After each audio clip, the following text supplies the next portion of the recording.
Mordred is here. She'll know what to do. I think to myself before I crouch down near the man with his head in the ground. Well, I guess I'm sure about it. They would probably die. I am weirded out at myself again because why don't I feel a little bad that I had possibly killed these two men? And best case scenario, they would become vegetables.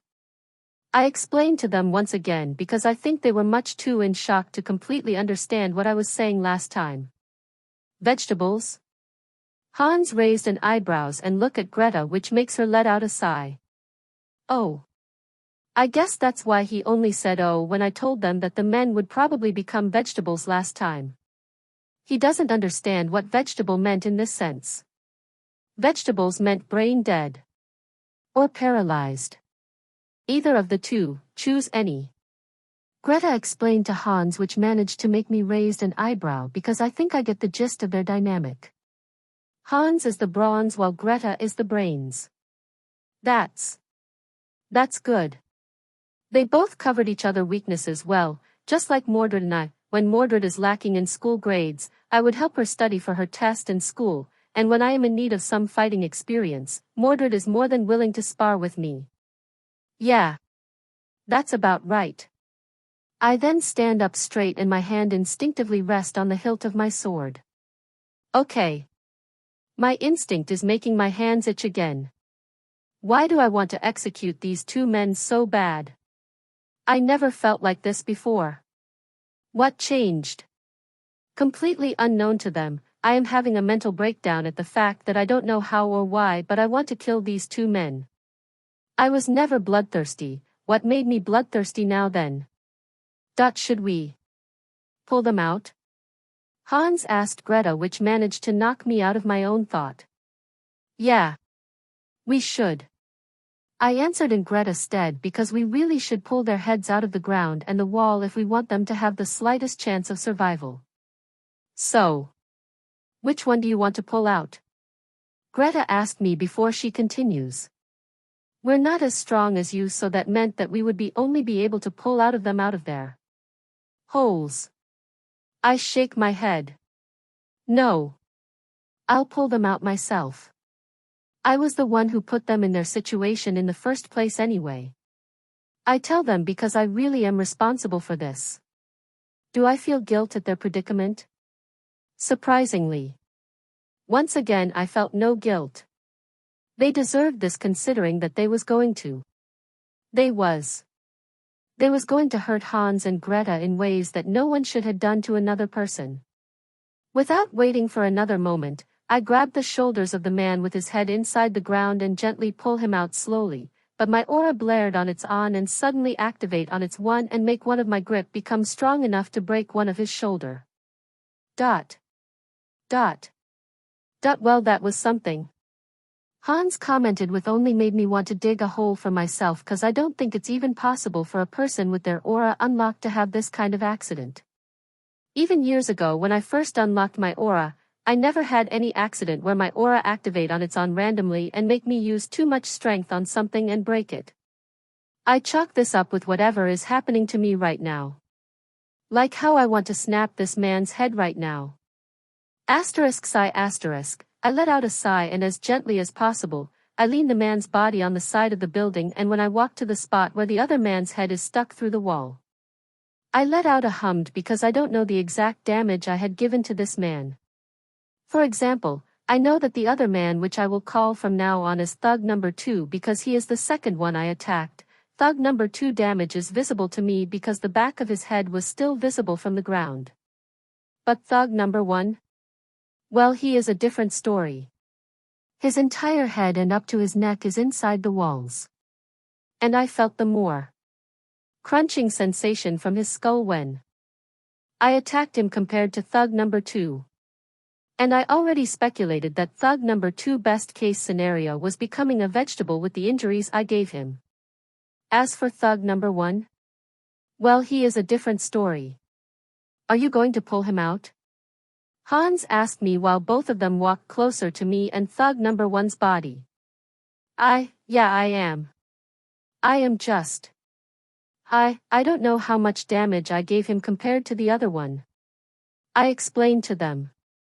I guess that made sense. Greta nodded at me. You think that he got the worst of it? Yes. I was more hard on him because I was angry. And he was the first one I hit, so it's obviously going to be a little more unrestrained. I then grab his upper body and slowly but surely pull him out of the wall, and when his head fully came out, the three of us have a clear view of the damaged. Shit. You killed him. Hans commented as he looked at Thug number 1's injuries. Nice. He have me a thumbs up. Maybe there's a chance he could survive this? Greta asked more to herself rather than to me or Hans. She then poked at the most prominent injuries, which I suspect the killing blow to Thug number 1. Nah. I agree with Hans. He's dead, and what is the injuries that Greta was poking, you may ask? Well, it is the visible dent to the side of his skull, which perfectly matched the same of my feet. I knew I felt more crunching sensation when kicking him, but still. The side of his skull is dented maybe about 4 inches deep. I'm pretty sure I see some brain matters coming out of his nose mixed with the blood. His eyes is completely glazed over, and blood also came out of his eyes, which one of them is bulging out of his head because of the dent pushing it out, and his ears also have some blood coming out of it. And the most disturbing thing is that I felt absolutely nothing for killing this man. As if I had done this before. No. As if I had done something much worse than this. How could I feel nothing for this man? I had killed him, for God's sake. Why do I felt no guilt? I feel more guilt at being a stowaway at Mr. Rock's ship rather than killing this man. And the feeling that I had done something worse than this also doesn't escape my mind, because how? I never killed someone before or done something much worse. I let out a sigh and put his dead body next to his possibly vegetable friend. Should we do something else? Like hide them? I can't help but ask Hans and Greta that, because I'm completely out of field right now. Well, we can just cover them with some things. Wait here. Hans told me before he walked further down the alley. It's only me and Greta now here, and we stay silent for a few moments before she opened her mouth. Thank you. Hans and I didn't manage to thank you. Greta sincerely thanked me, and I can understand why. They were about to be. Never mind, it's not going to happen to them anyway because I stopped it. Hey, it's okay, just like I said before. I'm just doing what a hunter in training would do. I explained to her once again. But still. Hans and I would probably be dead if you're not here. Hey. Don't worry about it, I'm here, aren't I? I hope my words got through her head, because she doesn't deserve thinking about what would happen to her. It's unfair to her and Hans both. Before she can talk again probably about what would happen to them if I'm not here, which frankly I don't want to be talked about. Because I'm here, aren't I? No need to talk about what ifs. Especially if the what if is something that horrible. Hans came back to us while dragging a blue tarp. This should be good enough. He commented and draped the tarp over the bodies. Would the red cactus knows about us? I asked Greta, and she shook her head. There's a chances they could know. But most likely no. These two are basically the bottom of the barrel in terms of hierarchy in the red cactus, and we are on the edge of the red cactus's territory. Greta explained to me, which made me remember something to ask. Oh yeah, where are we anyway? I asked Greta, with managed to earn me a couple of raised eyebrows from her and Hans. And to be honest, I would also raise an eyebrow if I were in their shoes, because it's pretty weird that I don't know where I am, and I had told them that I am a traveler. Shouldn't a traveler had done his research before coming to another town or place? We're in the coast town of Khalid, she explained to me. Khalid. Never hear of it. I really should have done more research before I stow away on Mr. Rock's ship. I am once again got snapped out of my thought by Hans. We should really get out of this place before the sun gone up. It's still dark and we don't want anyone to find us with two bodies. Hans tell us and we nodded before we walked out of the alleyway, leave behind the two bodies. Which once again, I am really disturbed by the fact that I absolutely have no guilt over them. As we walk through the streets, I'm once again became the impromptu leader of the pack as I lead the way. So, I don't know how to say this, but I don't know where I'm going. I let out a chuckle and scratched the back of my head. You're a really bad traveler, you know? Greta commented, which made Hans laugh out loud. I may be the butt of the joke, but I'm okay with that. Why? Well, I'm happy with it because they're not stuck with what had happened to them. If laughing at me made them get over about it, then I'm perfectly okay with it. Chap 46, okay. And then? I asked Greta as she continued to draw on the sand. What is she drawing? Well, a map. A map of Khalid. And Vacuo in general. At first, after they know that I basically know nothing about Khalid or any settlements in Vacuo, they took over and guide me to their home, which is sad. It's just an abandoned building with basically little to no roof and so many holes on the wall. There are sands everywhere inside. But it's their home. And I will respect that as much as I could. I know that if they have a choice, they wouldn't want to live in this place.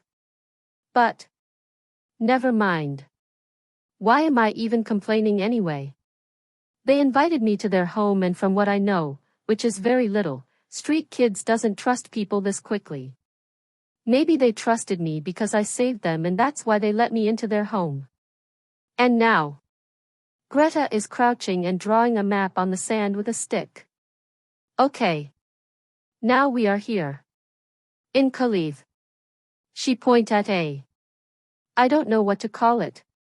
It looks like a circle cut in half with a bunch of squiggly jagged line. Okay. I answered her as serious as I can because she really need a drawing lesson. There's no way that is how Khalid looks like on an actual map. She then draw a line north of Khalid to another thing. It looks like a rectangle is giving birth. And that is Vacuo. She presented up and looked so proud of herself. I look at her and scratch the back of my head.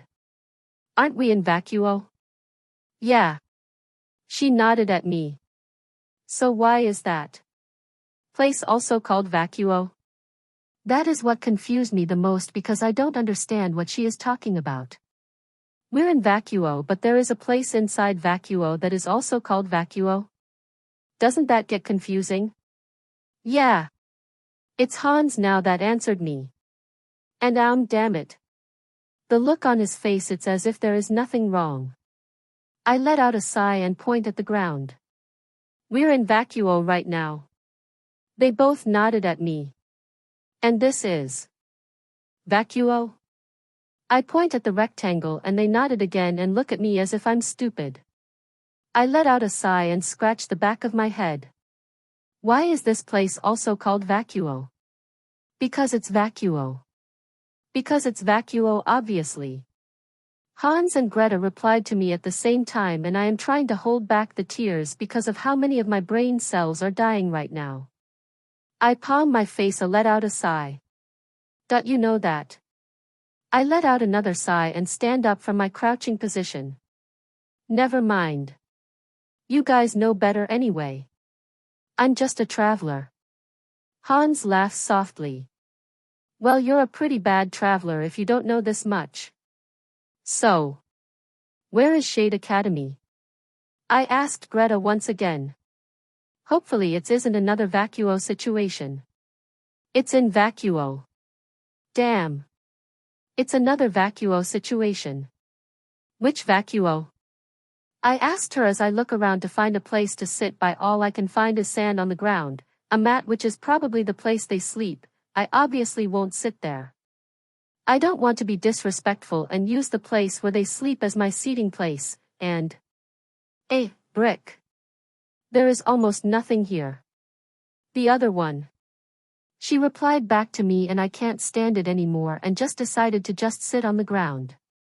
Let the sand get inside my pants. I don't care by now.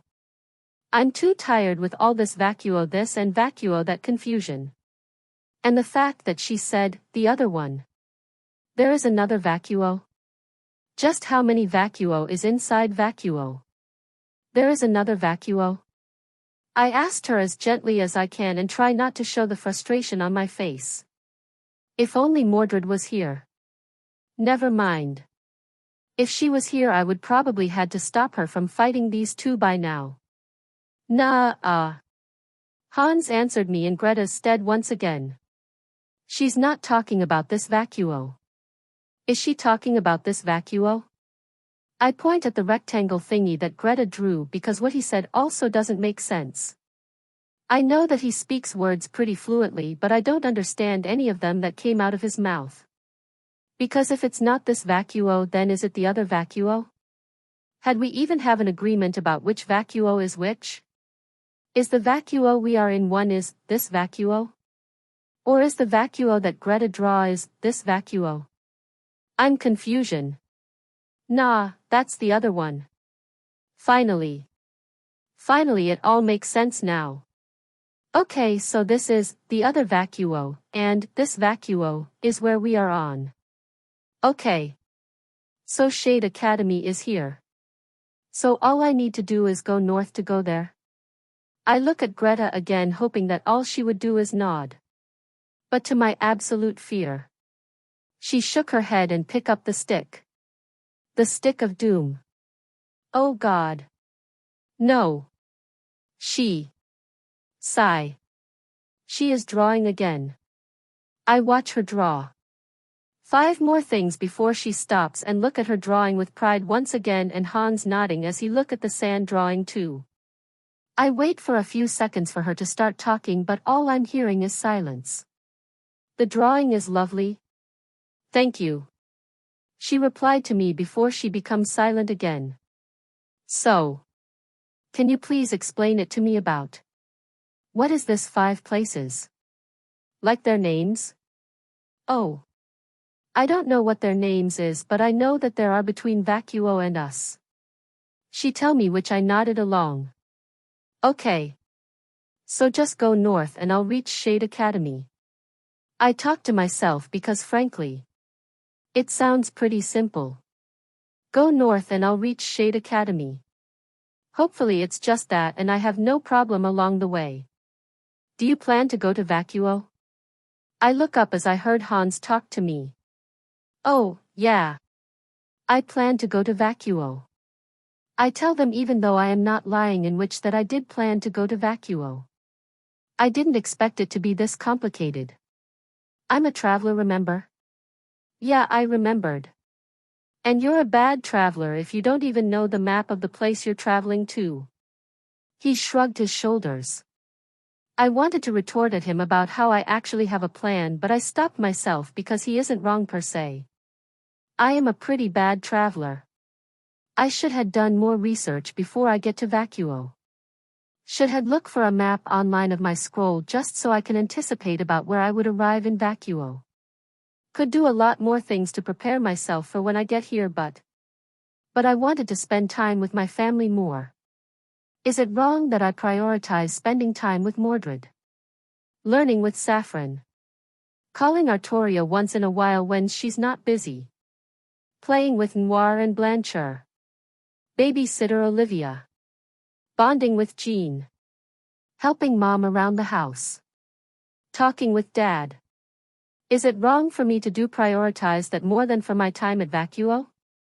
If all goes well and Dad doesn't know that I'm in vacuo, it would be years. Years before I could see or even speak with any of my family again. Is it wrong for me to spend as much time as I had and use it on my family? Oh God. Dad is still probably having a search party for me now. Even though it's been a while since I ran away. Mordred. Fuck. I don't want to know what she would do to me when she found out that I effectively killed 2 men. Two man that would do the most evil thing a person can do to a child. But still. Two living, breathing and sentient man. She would probably hit the back of my head and scold me. But I know that she will help me. She always do. I missed her. She would know what to do now. Damn it. John. She would probably drag me by my ears and tell me about how I should have brought her to here even against my better judgment if she know what I had done. John. But I can't. I can't bring her here. It'll ruin her future. She would go to Beacon and become the greatest hunter there. She have such a bright future. I can't ruin it for my own future. I love her too much for that. I would rather stop trying to become a hunter before I would destroy her future. John. Greta grabbed me by my shoulder with such a hard grip that I am actually surprised that my aura didn't activate. Yes? I asked her with a confused expression, 'cause why is she grabbing my shoulder? She could have just called me. You didn't respond when we called out to you, she explained, and all I can do is stay silent because it looked like I'm once again lost in my thoughts. It usually doesn't happen this much. I think. Well, I don't think it ever happened when I was with Mordred. And, well, that's because Mordred and John got lost in their own world, not each other's thoughts most of the time, so they didn't notice it even happening. Sorry. Was just lost in my mind, that's all. It's okay. It's just that Hans was about to throw some sand at you 'cause he thought you got possessed by some desert spirits. Greta motioned over to Hans with her head, and true to her words. Hans is currently holding a few hands full of sands and is putting them on a pile on the ground. Presumably to use as ammo against me. Oh. Now that you're not lost in your mind and all that bullshit. We want to ask you some question. Greta asked me, and I nodded at her because I don't think there's any problems with me answering some questions. So why are you here? She asked me. Well, I'm a traveler. I answered her, which once again is not a lie because I am technically a traveler. Or a person that is currently traveling to another place. Why? Hans asked me. Why? Well. 'Cause I travel. Damn it. That sounds really stupid. Okay, ain't no way he believed that. You wanna go to Shade? How did he know? Oh yeah. I did asked about Shade before. It wouldn't be hard for them to put two and two together. Yeah. I am. I want to join Shade Academy. I answered them, which is 100% true. Awesome. That's so cool. Hans and Grateful both exclaimed before Hans coughed onto his hand to get my attention. Is that why you're so strong? You're a hunter in training or some shit? He asked me as calmly as he could, but I could see the sparkle in his eyes from the sheer excitement at the prospect of meeting a hunter in training. Oh yeah. I forgot. A hunter is akin to a celebrity. I forgot about that because of how many veteran hunters are in Orleans. I was always focused on the prospect on saving people rather than the fame that being a hunter would bring. Yeah. I guess I could be called that. Hans and Greta then looked at each other and bowed at their waist to me, much to my shock. Please let us follow you to Shade. Please help us become hunters. Wait, what? Chap 47, wait. Why are they bowing to me? Stop. Don't bow to me. I raised my hands and tried to reach out to them, but I stopped because I'm unsure on what to do. No. We won't. Greta shouted at me. Why is she the one shouting? Aren't she supposed to be the shy one? Or is she was just shy because of what had happened? Is she not shy at all? Please. Don't bow to me. I tried to tell them again, but Hans shakes his head and refused. No. He then raised his head slightly to look me in the eyes. We won't stop until you train us and help us get into Shade Academy so we can become strong like you. Is this extortion? Blackmail? Why does this remind me so much of Mordred? Not the bowing part. But the overall vibe? The blackmailing? I don't know. But I just can't help but think of Mordred again. But why? I asked them because why? Why now to me for this? They could just talk and asked me. Because you're strong. Greta answered me. Without you we would had died back there. So please. Accept out request John. Please John. We have nothing. No parents. No home. It's just Greta and I. No one ever cared for us. No one would even notice if we die here. Please John. Help me get as strong as you and get into shade. Hans sincerely pleaded to me. Damn it. They are pulling at my heartstrings here. Don't say things like that when looking at me with that look on your eyes. It's making it hard for me to refuse it. And hearing all of that. About how they have nobody else. No one to care for them. It's not fair. How could they had lived like this? Where is the sense of family in this town? If it was back in Orleans, Mrs. O'Leary would have adopted this too as her children. There's no such thing as abandoned children in Orleans. No children is unwanted there. Every children is taken care of, even the children with no parents or family members. It's not fair for Hans and Greta to have been abandoned by the people here like this. But could I take care of Hans and Greta? My Hans are already full. I have limited supplies and resources. I have limited liens. Limited. Everything. I can't. I can't take care of them. But I want to. Damn it, I want to. The thought of leaving them here hurts me. I only known them for less than an hour, but I already felt responsible for them. This is stupid. Why do I feel like this? Damn it. Mordred would kill me for this if she ever find out. Okay. I tell Hans and Greta and they head instantly shoot up and their gaze meet my eyes. Now stop bowing to me. Please. They quickly straighten out their body while wearing a huge smile on their face as if they win the jackpot. Which I guess in their perspective they do, I guess. Thank you. Hans let out a laugh and walked up to hug me. Greta joined in on the hug and thanked me too. Thank you, John. You don't know how much this meant for us. We thought that we would die in this shithole in the future. Hell, we thought that we would die back there if you didn't save us just in time. It's okay. Trust me. It's okay. I'm just doing what anyone would do in my situation. I pat their back in the hope that it would calm them down, I guess, and also for them to stop having this much gratitude for me. Well, I guess it's not that much of a surprise for them to have this much gratitude for me. Considering that I had killed 2 persons for them and saved them from a really bad fate. Still, John. Thank you. Greta thanked me again, which by now was already too much thanking to me for my liking. I was really serious about saying that what I had done is practically what anyone would do if they were in my place. Just ask any person in Orleans and they would say the same thing as me. Wait, is this what they call a cultural difference? Is Sanus that much different from Vacuo? I know that Vacuo run by the rule of the jungle where the strong survive and the weak dies. But to the point that the people here won't help these two if they found them in that situation?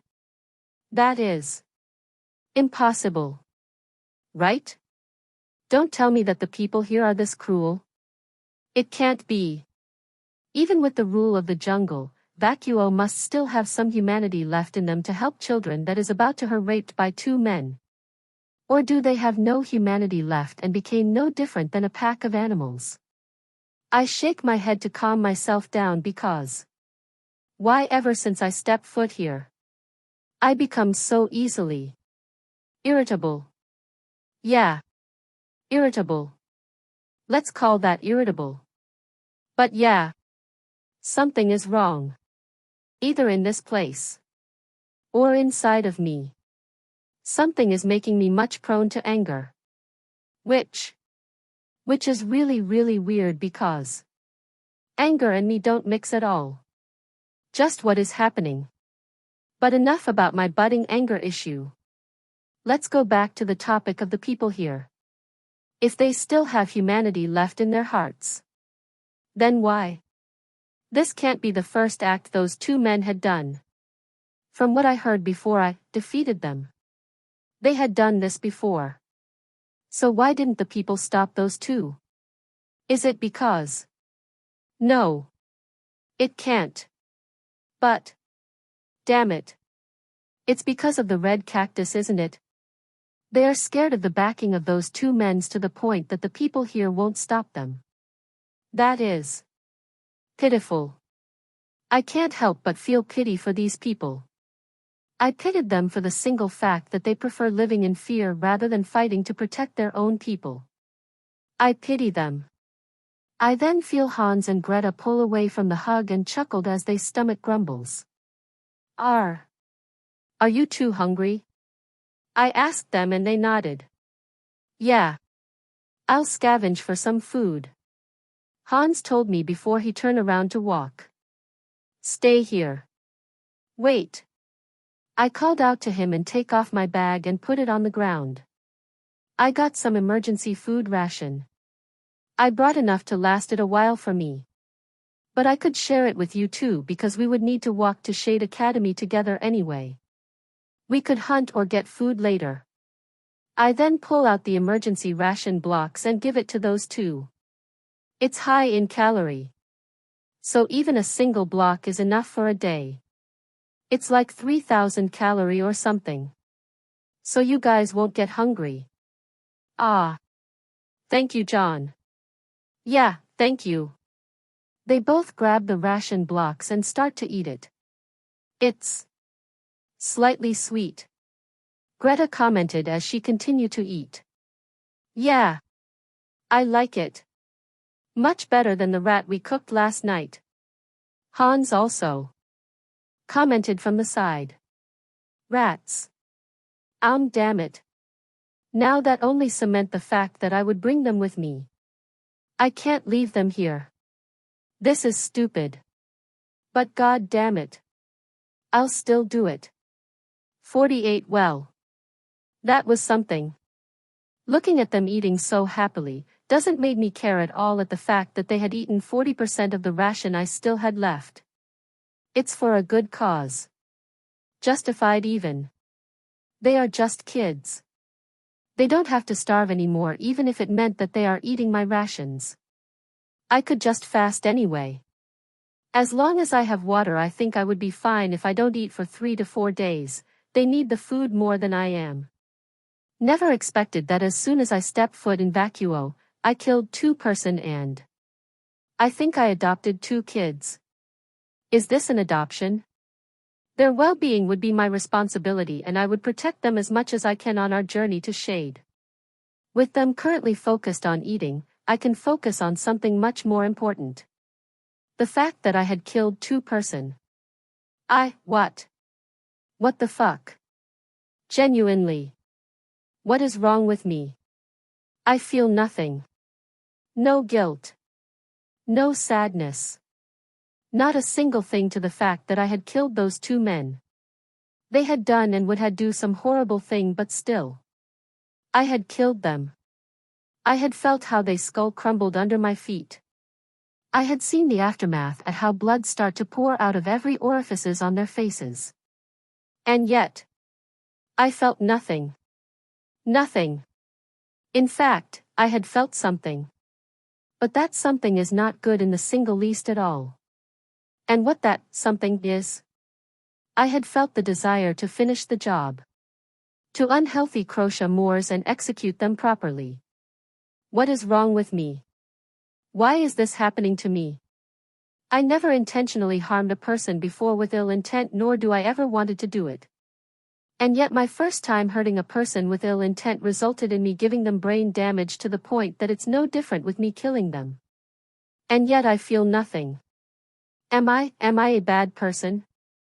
Only bad people feel nothing at the fact that they killed a person, right? No, it can't be. I did it to protect Hans and Greta. I can't be a bad person.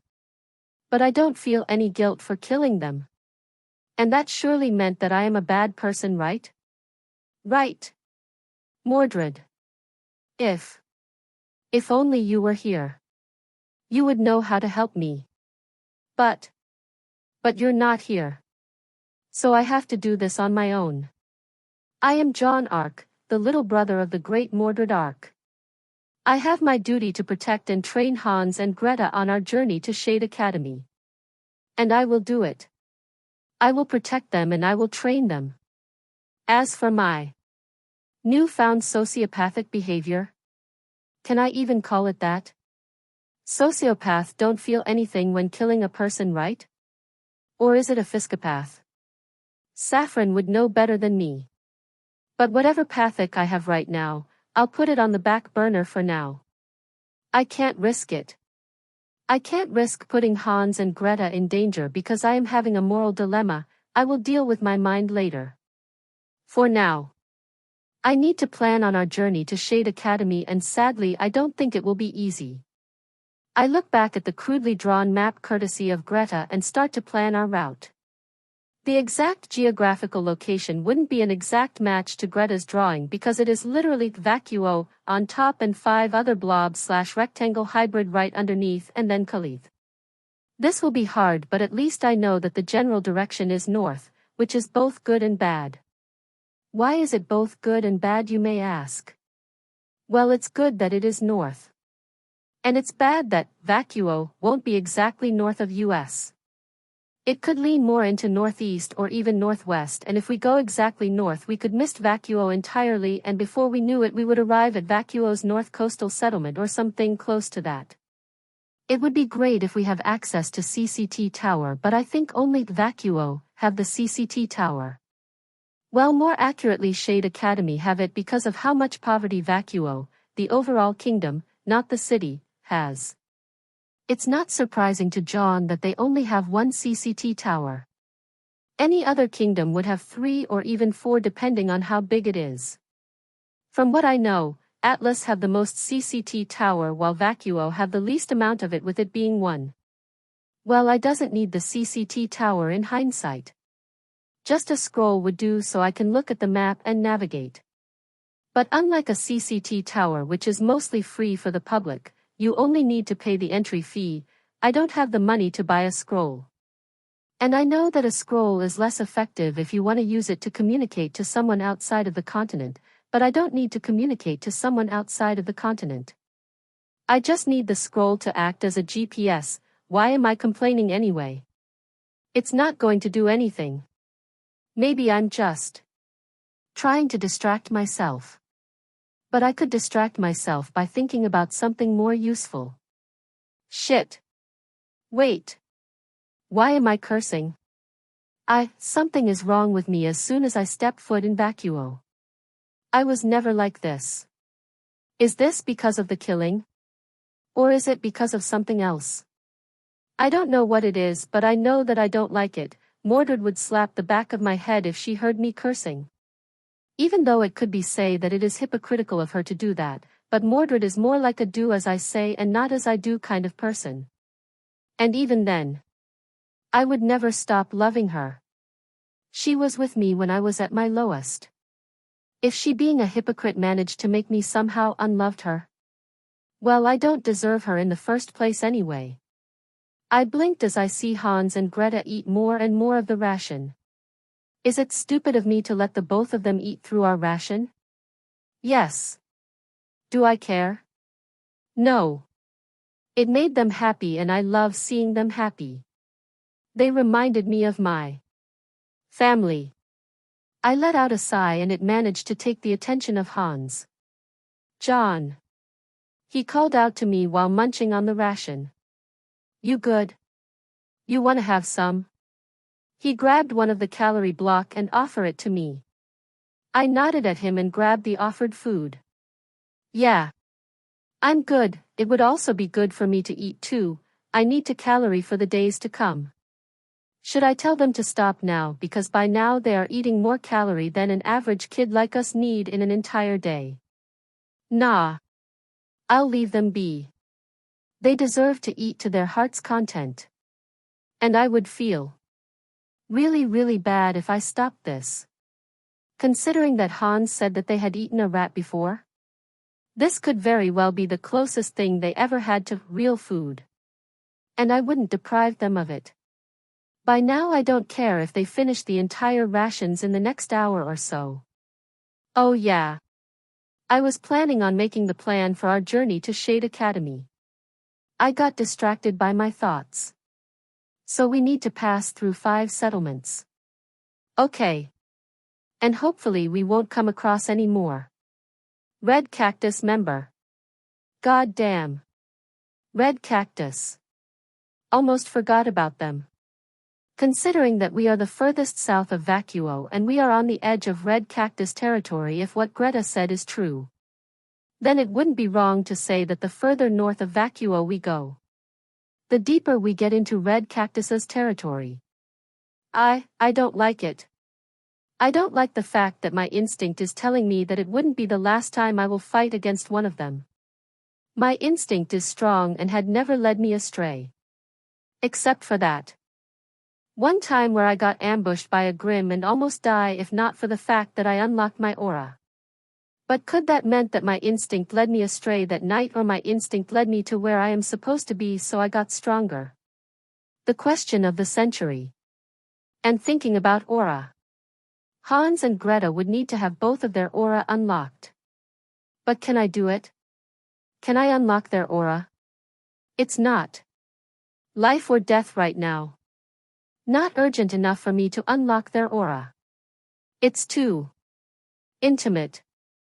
Hopefully they would unlock their aura on their own when we arrived at Shade Academy, and if not then, hopefully, again, the teachers there would unlock it for them. I'm not close enough to them for me to unlock their aura. Could I do it? Yes. Do I want to do it? No. It would be a different story if they were Blanchard or Noir or even Saffron. If they ever found out that I had unlocked my aura and wanted to get theirs unlocked too, then I will do it with no hesitation. They are my family and unlocking a person's aura is usually reserved for really, really close friends or family. I only met Hans and Greta not even 1.5 hours ago. We're frankly not close enough for that. I hummed and looked at my empty hand. Oh. I already finished my food. I didn't even notice that I was still eating it. I guess I am too focused on my thoughts. I thought to myself and looked at Hans and Greta. So, do you guys have anything to bring with you too when we go on our journey? I asked them. Hans thinks for a second before he nodded. Well, I guess I got a couple of knives or two. And that's it. As for Greta? Hans looked at Greta and she nodded. Yeah, I have a couple of things too. Some lean I managed to steal yesterday and that's it, I guess. That's it? Oh. How about clothes? Clothes? Well, we are wearing our last change of clothes. Hans told me with a smile on his face. Our other changes of clothes are kinda repurposed to make out. Blankets, he pointed to the blanket, and yeah. I can see that it is made out of scraps of clothing. It get colds at night. And our last blanket was stolen when we were away trying to find food. Thankfully we hid most of our stuff, but we forgot to hide the blanket. Greta explained while nibbling on the ration. Damn it. Yeah, I'm adopting them. I can't very well leave them here by themselves. I will protect them on our journey to Shade Academy, and that is an Ark promise. And an Ark never broke his promises.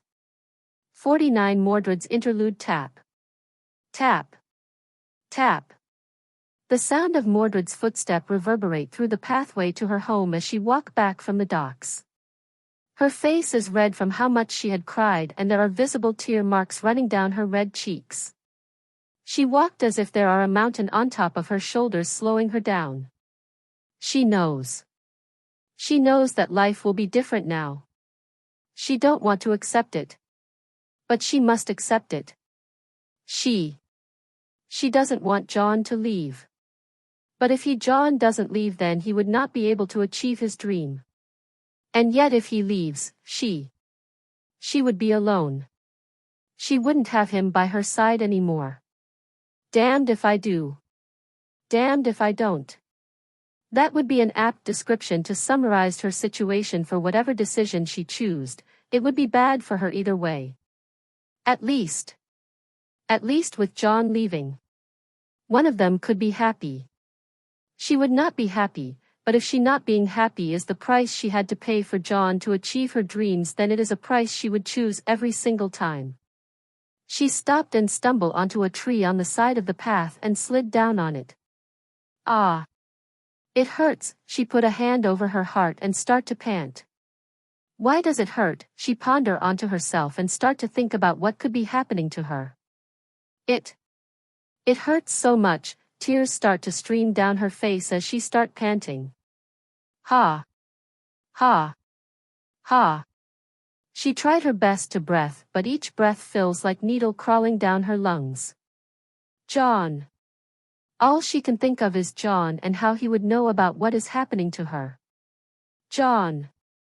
He would know. He's smart. John. She tried to stand up, but she can't. John. Why didn't I push harder to go with you? I don't want you to leave without me.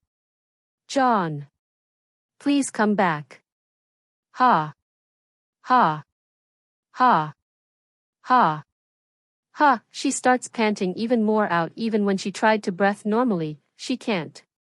She don't know what is happening to her right now. Oh, she blinked and clutched her chest even harder. Is this?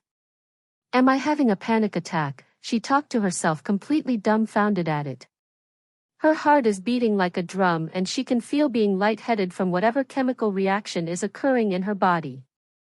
At this point she wouldn't be surprised if she opened up her shirt and see her heart being fully visible with how much it beat against her ribs. She can feel it on her hand trying to break out of her chest. John. He would know how to calm me down. She tilted her head up to look at the night sky. It hurt John. It hurt. She doesn't like any of this. Being weak. But this is the only time she could be weak. She would never show her family any of this. She would never. Because she is strong. She had to be strong. If she's not strong, then who is she? She's not smart like Saffron. She's not diligent or as disciplined as Artoria. She's not gentle like Jean. She's not joyful like Noir. She's not shy like Blanchard. She's not a baby like Olivia. Mordred is the strong one. The rebellious. The aggressive child of the Ark family. The one who will pick a fight with anyone. But even with all of that, she can be Mordred. Just Mordred with John. She had cried in front of him. Break down in front of him. She could be herself in front of him. Because she knows that her little brother doesn't see her as the rebellious Mordred Ark or the delinquent of the family. John sees her as Mordred. His big sister. He's the only one who had ever tried to understand her and get to know all of her. The others. They are her family. She considered them as such. But they're not John. But even so, she doesn't ever want John to see her this week, not because of shame. Or because she doesn't want to ruin her image as the great Mordred Ark. It's because if she showed John this before he left to go and achieve his dream, he would cut that dream in the bud so she could never be like this. Ha. John. He won't like seeing me like this. She looked over her body and forced herself to stand up even with how much her heart is beating against the inside of her chest. Hick, she started to sob as she leaned on the tree so she wouldn't fall down on the ground again. Hick. He would. Hick. He would grab me and carry me. Hick. Home. She doesn't want to think anymore about how worried John would be if he saw her like this. But she can't. She can't stop thinking about this. John. She shouted and slammed her head on the tree. Why? Why? Why? Why? Why? Why? Why? I know it would be stupid. But why didn't I push harder to go with you, John? She slams her head even harder on the tree. It's all because of him. Because of that fucker. She grit her teeth and her chest feels like it's about to burst open as burst of red electricity bounces off her body. If he didn't stand in your way, you wouldn't have to leave me here.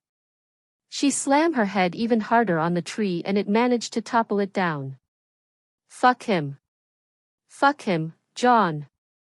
She raised her fist and punched her own face. And fuck me for being too weak. She punched her face over and over again. If you, boom. Were, boom. Stronger, boom. John wouldn't, boom. Had to, boom. Leave you. Boom.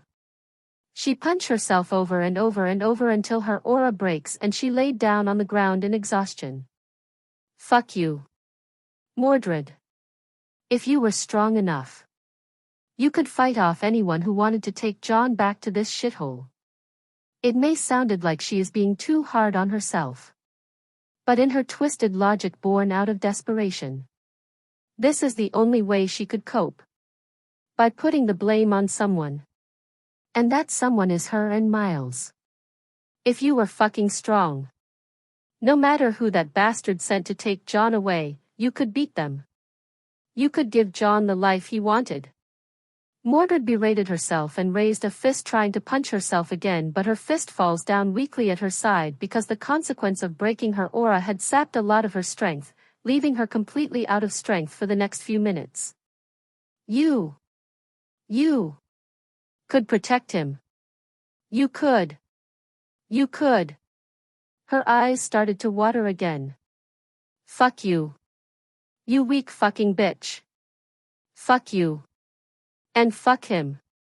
Fuck him because if he never stopped you, you would go to Beacon with me, John. She shouted even harder with only the woods as her listener. If only. If only, she closed her eyes not wanting to cry anymore. Fuck. John.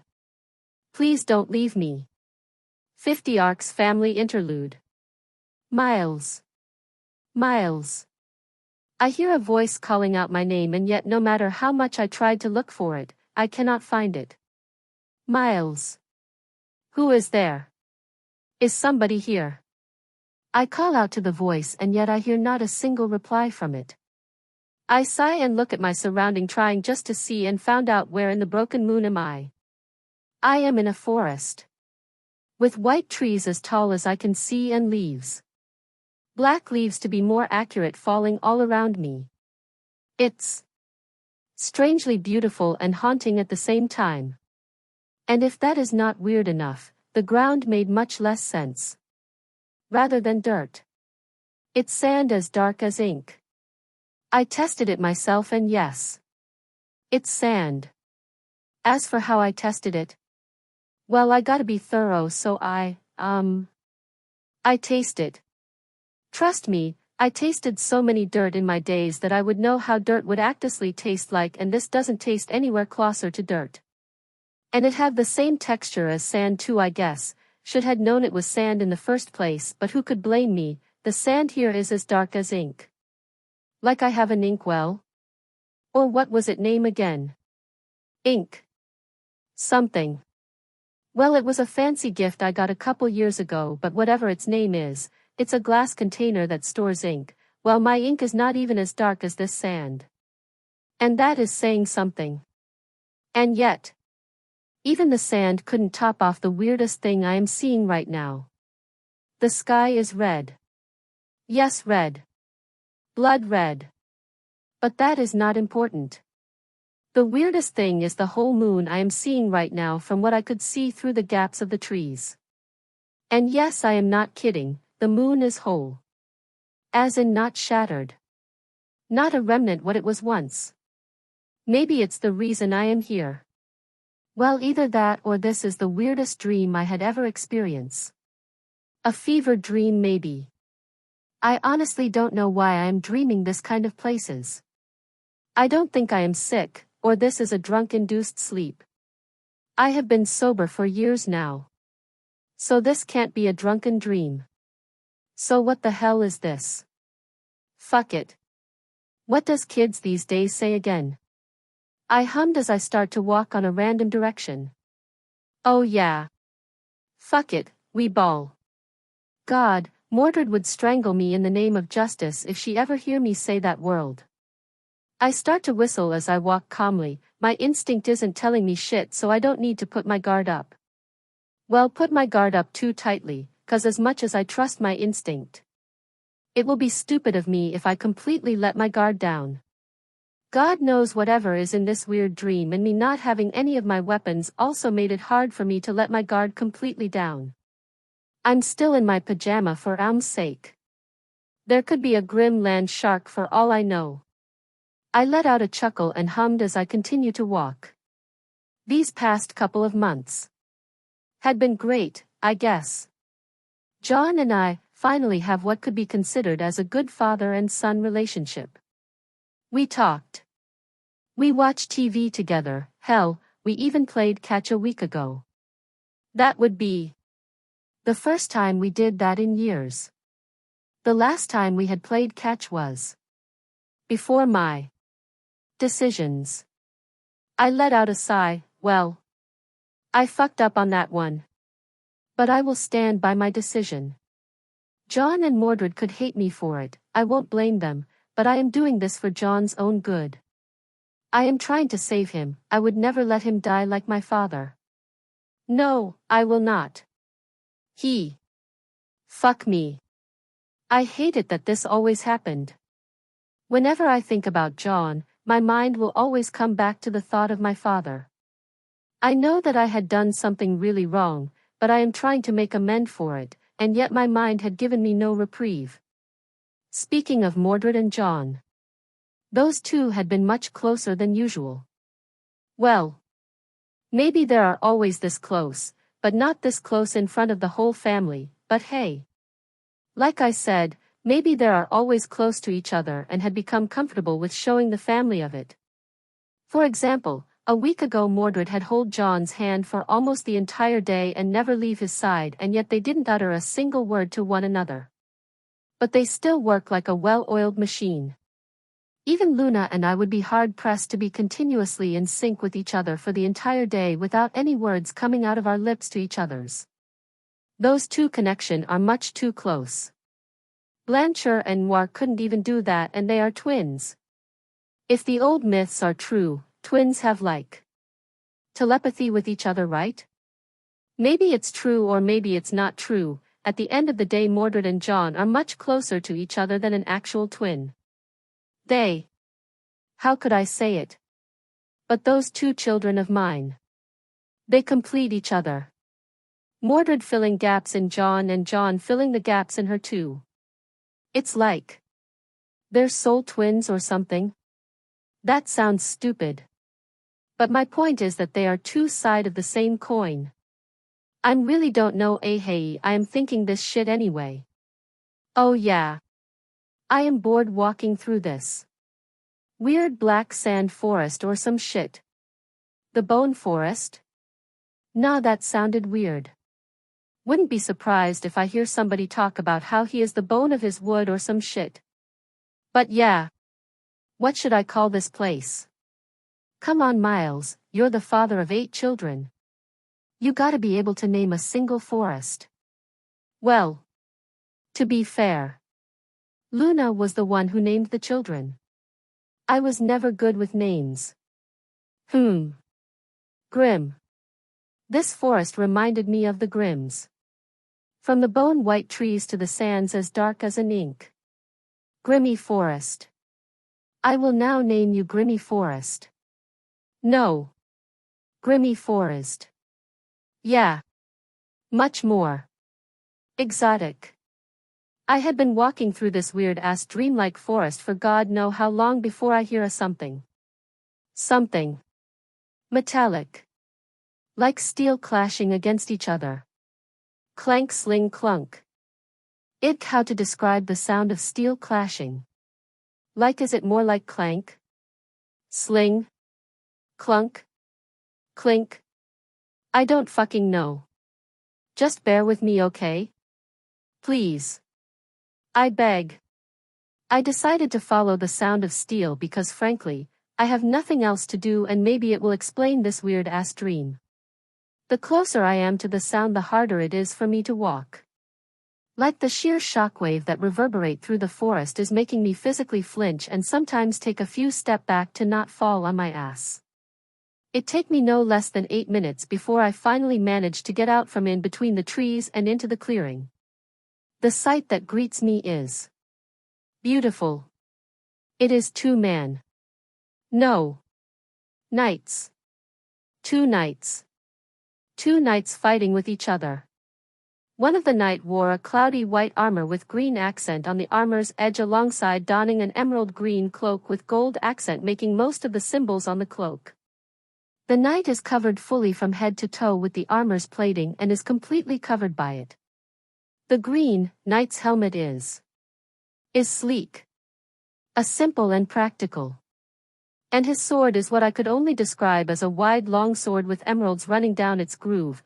The hilt is predominantly silver alongside emerald green running down the hilt like a line. The other knight was less protected by his armor. The color of his plating was silver.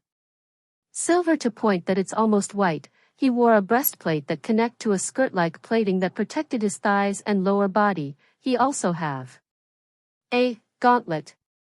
Yes. One gauntlet on his left arm. While his arm was completely free of any armor with only a flowing sleeves protecting it. And just like the green. No. Emerald Knight, this knight also have his own color which is predominantly a blue fabric-like material that covered the gaps in his armor with gold accents on it. His sleeves is also blue with gold accent on the edge of it but right where the sleeves meet his wrist, it ended with some white fur-like material. And rather than wearing a knight's helmet, this blue knight covered his head with a detachable dark blue detachable hood that looks like it connect to his shoulders cauldrons. I had thought that his right hand is completely unprotected but I caught a glimpse of steel on it. It looks like that he wore a steel-plated gloves to protect it. All in all, the blue knight wore something much less protected than the emerald knight. But as I continue to watch the fight, the blue knight doesn't need much protection in the first place compared to the emerald knight. In terms of skills, the blue knight completely dwarfed the emerald knight with his footworks, let alone his riposte and parrying skills. Watching the blue knight moves is akin to seeing a master dancing to the tune of his own music, for how the emerald knight raised his sword and swing it to the blue knight with such power that I had to take a step back, and yet all the blue knight had done is tap the emerald knight's sword on the side as it come down onto him and effectively redirect it to the ground. And the blue knight's sword is unimpressive compared to the emerald knight's. It looks just like any other sword, without any adornments on it. No motive. No uniqueness. Just a plain steel sword. With the emerald knight's sword now Sayuk on the ground, he used it as a leverage point and swing his entire body to kick the blue knights away and yet once again in a show of superior skills, all the blue knight had done is step his foot on the hilt of the emerald knight's sword to stick it deeper on the ground and that simple action made the emerald knight loses his balance because both of his feet wasn't touching the ground and the only thing that connect him to the ground was his hand that was gripping the stuck sword. The kick went over the head of the blue knight's head by a few inches and the momentum made the emerald knight spin in place before he fell on the ground. It was magnificent. That is the only way I could describe the short bout of this two-night. From the quick thinking on the Emerald Knight PSRT when his sword was stuck on the ground. And the frankly terrifying calmness and skill of the Blue Knight with how he disrupt the Emerald Knight's attacks just by calmly stepping on the hilt of his opponent's sword and make it dig deeper on the ground. The Emerald Knight stays sprawled on the ground and I can hear him panting before he sit up and rest a knee up against his chest and an arm draped over it. My king. The Emerald call out to the Blue Knight. I'm sorry for. Bring shame to you with my lack of skills against.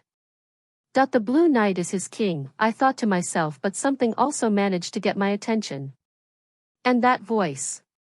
It sounds familiar. As if I had heard it before. But where? I hear the Night King let out a soft chuckle and shake his head. You did well, my knight. Your lack of skills isn't something to be ashamed of. For you must take your lack of skill as something to be improved upon day after day. You could only go up, my knight. The Emerald Knight hang his head and shake it. But I am shameful, my king. For what if my lack of skill bring harm to you or the royal family? It would be my greatest regret if I ever do that, my king. The Night King hummed and shake his head. Never think of what if, my knight. It would only bring you sleepless night. You must think of what is happening now rather than what ifs. You could have been too stuck inside your mind to the point that you had missed something and hurt yourself, my knight. The Emerald Knight let out a chuckle. You are always right, my king. Sometimes I wonder how someone could be as perfect as you. The perfect knight. The perfect swordsman. The perfect king. The perfect man. The perfect man? I'm perfect. The Night King let out a laugh before he offered a hand to the down knight. Do you want me to tell you a secret, my knight? The knight take the Night King's offer hand and the Night King pull him up on his feet. It would be an honor, my king. I will bring your secret to my grave and no one would know about it from my lips. The Emerald Knight put a hand on his chest and vowed to the king that he had offered his loyalty too. You shouldn't go that far. It's nothing serious. I can hear the Night King let out a sigh and shake his head. My secret is that I hate being called perfect, because I'm not perfect. What? The Emerald Knight is so in shock at his king's words to the point that he took off his helmet and revealed his face. His skin is slightly tanned with brown eyes and hair. You surely don't mean that, my king. If you are not perfect, then what could you possibly be?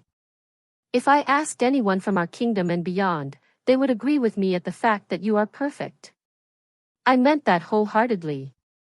The king then let out another sigh. Being perfect meant passing the finish line. There's no more goal. No more room for improvement. The king grabbed the Emerald Knight's sword and pulled it out of the ground before he used it to swing it around in a flourish that looked so beautiful that it could only be called perfect. I hate the word perfect. Perfection is what I would consider stagnation. If I become perfect, then I can't become better. He casually flipped the sword on the air and catch it by the blade. I always strive to be a better version of myself, my knight. For I am not perfect. I am just better than I was yesterday. The Night King then offered the sword back to its rightful owner. Would you want me to stop being better, my knight? The Emerald Knight shakes his head in refusal and take the offered sword. No, my king. It is my fault for thinking that perfect is the word best suited to describe you. You are beyond perfect, my king. The Night King stays silent before he starts to talk again. That is not what But the Emerald Knight in his devotion had talked over him. I will start to train twice, no, 5 times as hard as I used to. So I will never bring shame to you again, my king. I will follow your footsteps and strive to always be a better version of I was the day before. He then stands up and starts to jog into the forest in excitement at the prospect of following his king's footsteps. Miles. The Night King reached out his hand to the Emerald Knight before he stopped it mid-motion and shake his head. That. Never mind. At least he got something out of this conversation. Miles. The Night King grabbed the back of his hood and pulled it off his head before he turned around to my direction. That face. That golden hair. That eyes. That turquoise eyes. That. Why, no. It can't be. Why does he looks like Miles? The Night King that wore my father's face looked at me straight in the eyes and let out a small smile. Ah. I see you. Dad. That was the only word I managed to say before a bright light washed over my view. Miles. Miles. Wake up. Luna slapped the face of her husband and the pain finally managed to wake him up after what feels like hours upon hours trying to wake him up for breakfast. Miles sit up straight and Luna had to back off or her face would meet Miles's forehead because of how fast he was sitting up. Dad. Miles let out a shout and started to pant as if he had run a marathon with a grin on his ass. Why are you calling your FA? Luna cut herself off and gave Miles a sad look. Oh. He must be dreaming about John again. It's been years since the last time he woke up on cold sweat because of that dream. Luna thinks to herself before she raised her arms and wrapped it around her husband's body. Come on. It's okay, she pat her husband's back trying to comfort him and stop him from having another panic attack. Breath, my love. Breath in. Miles take a deep breath and Luna smiled at that. Yes, good. Now follow me. Breath out. Miles let out a deep breath out. Yes, good. Now do that again for me again, please. Miles starts to taking a deep breath in and out while Luna continued to give him comfort. After a few minutes of that, Miles finally calmed down enough for Luna to pull away. You're okay now, Miles? Luna asked her husband because if he is still not okay, well, she can hold Hick for how long he needed. Just like the last time this happened. It was one of the few times where she and Miles didn't attend breakfast at all and Luna had to leave it to John to take over the kitchen and prepare food for his siblings. The other times it happened. Well, let's just say that it's because she and Miles had done some strenuous activity that ended only after midnight. Yeah. I think I'm fine. It's just that. Miles wanted to tell his wife but he doesn't know if he should tell her about the weird dream that he had or not. Miles. Luna put a hand over her husband's hand and squeezed it.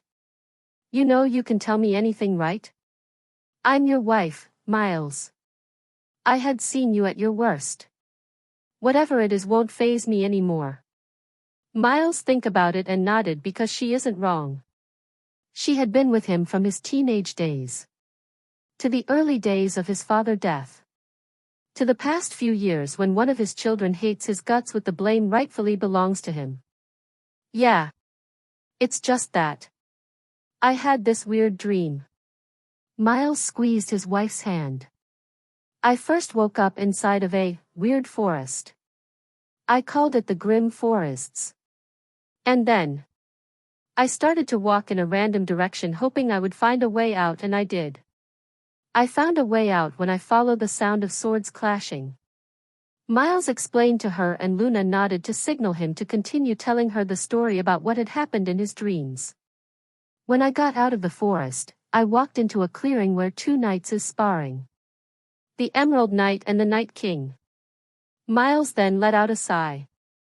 I could consider the Emerald Knight to be one of the most skilled person I had ever saw but the Night King. He made fighting the Emerald Knight looks like child's play. After the fighting end, they both have a conversation about perfection. The Emerald Knight called the Night King as perfect and the Night King told him that he is not perfect because being perfect meant stagnation to him. He then let out a sigh. The Emerald Knight feels familiar to me. But the Night King. What about the Night King, my love? Luna asked her husband gently because this could very well be the reason for his distress now. He He looks exactly like Dad when he was young. Miles revealed to his wife, and all Luna could do is blinked and covered her mouth. Oh. That would be jarring. Jarring. Yeah. After that, I woke up to you slapping my face, I guess. Miles rubbed his cheek. If I didn't have my aura, I could have a handprint of my face now. Luna laughed softly and slapped his shoulder. Oh, hush now, I didn't slap you that hard. Miles then chuckled. Well. You did. Let's agree to disagree now. We don't want to be late for breakfast. Well, we already are. Luna revealed to her husband. Damn. What time is it now? Luna picked up her scroll and looked at the time. It's already 8:30 in the morning. John would probably finished cooking right now, and the rest of the children are waiting for us. Miles nodded before both him and his wife get off the bed and walk out of their room and headed straight downstairs to the kitchen. Weird. I'm not smelling any of John's cooking. Maybe he opened the windows or something. Miles thought to himself, and when they both entered the dining room/kitchen, they found all of their children sitting on their chair except for John. Saffron is trying to calm down Olivia. Mordred looked like she is not feeling good. Maybe she is sick or something because she looks a little pale and her eyes are red. Jean is sitting there calmly. And Noir is predictably bugging Blanchard about the lack of food on the table. Girls. Where's John? Luna asked her children, but her eyes is locked onto Mordred's pale face. Saffron was the one who answered her rather than Mordred. I don't know, Mom.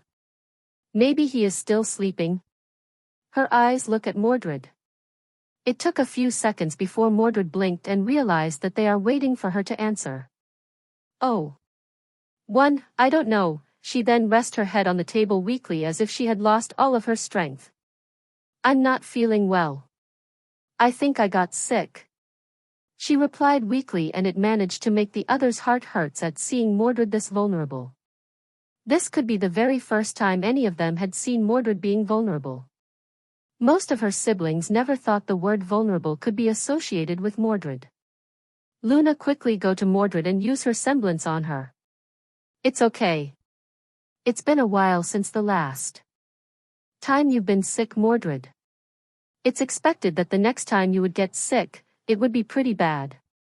She continued to use her semblance on her daughter while slowly rubbing her back. I'll go check up on John and wake him up. Miles made an excuse for him to get out of the dining room because he doesn't to make worsen Mordred's current condition without John being there acting as a buffer between the two of them. It doesn't take Miles long for him to reach John's bedroom door. John. Are you awake? He knocked on his son's door and waited for a few moments before he knocked again after receiving no answer. John. Wake up, he knocked on the door again, but this time, his instinct is saying that something is bad had happened. Miles trusted his instinct, but he doesn't want to risk John being angry at him for breaking down his door. John, wake up. It's time for breakfast. Miles waited a few more seconds before he put his ears on the door and listened into the room. His heart feels like it's crawling up his throat because all he can hear is the sound of draft coming through the window. His heart is beating against his chest, but he forced to calm himself down to not make a scene. John. I'll open your door, okay? Miles twists the door knob, but he can't open it because it looks like John had locked it. John. Open the door now. He shouted into the door before he shakes his head and back away from the door. He'll ask forgiveness from John later for what he is about to do. With a huff, Miles kicked the door open and stormed inside. His worst fear had come true. The room is completely clean, as if somebody had made sure to leave it tidy, and yet the window is open. Meanwhile, Miles couldn't see any sign from John anywhere. He can hear footsteps rushing up the stairs. John. Miles shouted in the hope that maybe his son is playing hide and seek, as stupid as he sounded like. Jean and Saffron burst into the room together and look at him. Dad. What happened? Why did you kick down the door? Saffron shouted at him in panic while Jean looked around the room. Dad. Where's John? All Miles could do was stand still and try not to faint because he is having a panic attack. What if John got kidnapped? Why did John is not here? Did one of his enemy decided to take John hostage? 1,000 thought ran through his kind, but the most important thing is that he need to find John. Saffron. Tell your mother to take care of the house. I'll go and look for John. Miles ordered his eldest daughter before he jumped out of the window and start to run to the town as fast as he can so he can start an emergency search party for John. Hang in there, John. Dad is going to save you. And, so. I dropped some more lore on this shit. And before anyone asks, I may or may not are considering Mordred to join the harem. One of my readers told me that Mordred is much too connected to John to not be made into a waifu, I guess. And yeah. I couldn't help but agree. But then again, if there would even be a romance between John and Mordred, it could only happen in Arc 5 and above, cause Arc 2, 3, 4 would not have much of Mordred and she wouldn't meet John until either the climax of Arc 4 or beginning of Arc 5. And 2, give me reviews for Giant Diem. And if you want to give a low rating, it's okay too, as long as you give me a constructive criticism so I can improve on my writing. 51 Journey start. It didn't take long for Hans and Greta to pack up their bags, and true to their words. It's not a lot of stuff. I let out a small sigh that I quickly stopped because I don't want these two children to see the pity. No, not pity. I don't want them to see the anger I have at their situation. I know. Damn it, I know that a lot of children are in their situation. Be it because they were born into poverty or because their home attacked by Grimms and leaving them stranded in this cruel world. I know I am lucky to be born in a family as rich as the Ark family. We may not have millions upon millions of liens, but we do have a lot of lands and inheritance from our ancestor. Not that we use those much anyway. Dad's income as a top-rank hunter is more than enough for us to never think about financial needs. It's not cheap paying the tuition for Atlas or any combat schools. Speaking of tuition. Thankfully Hunters Academy gives scholarships to children in need if they have the qualification to be a hunter or huntress. Most Hunter Academy also do that, from Beacon, Shade, Haven and Atlas. Artoria actually got a scholarship for Atlas Academy, but she refused and gave the scholarship to one of the students that need it more than her. I am proud of her. I actually am. Why would I not be proud of her for doing that? She had given the privilege of having a scholarship to another person. As soon as I heard that she had done that from Mom. Well, let's just say that I cooked my best that night. I gave her a feast. A bigger feast than her previous birthday. Mordred was a little bit jealous that I had made a feast specifically for Artoria, but I'm getting lost in my thought again. This is not good. I need to be more present. Vacuo is not like home. It is more dangerous. Not even an hour after I stepped foot on Vacuo I had to incapacitate 2 would-be rapist. I still can't get it out of my head about why I am so indifferent to the fact that I had basically killed them. No, what I did is much worse than simply killing them. Killing them is a mercy compared to what I had done. I had turned them into vegetables. And I have no remorse. Absolutely no guilt about what I had done. It's like I had done these before. But with a sword in my hand.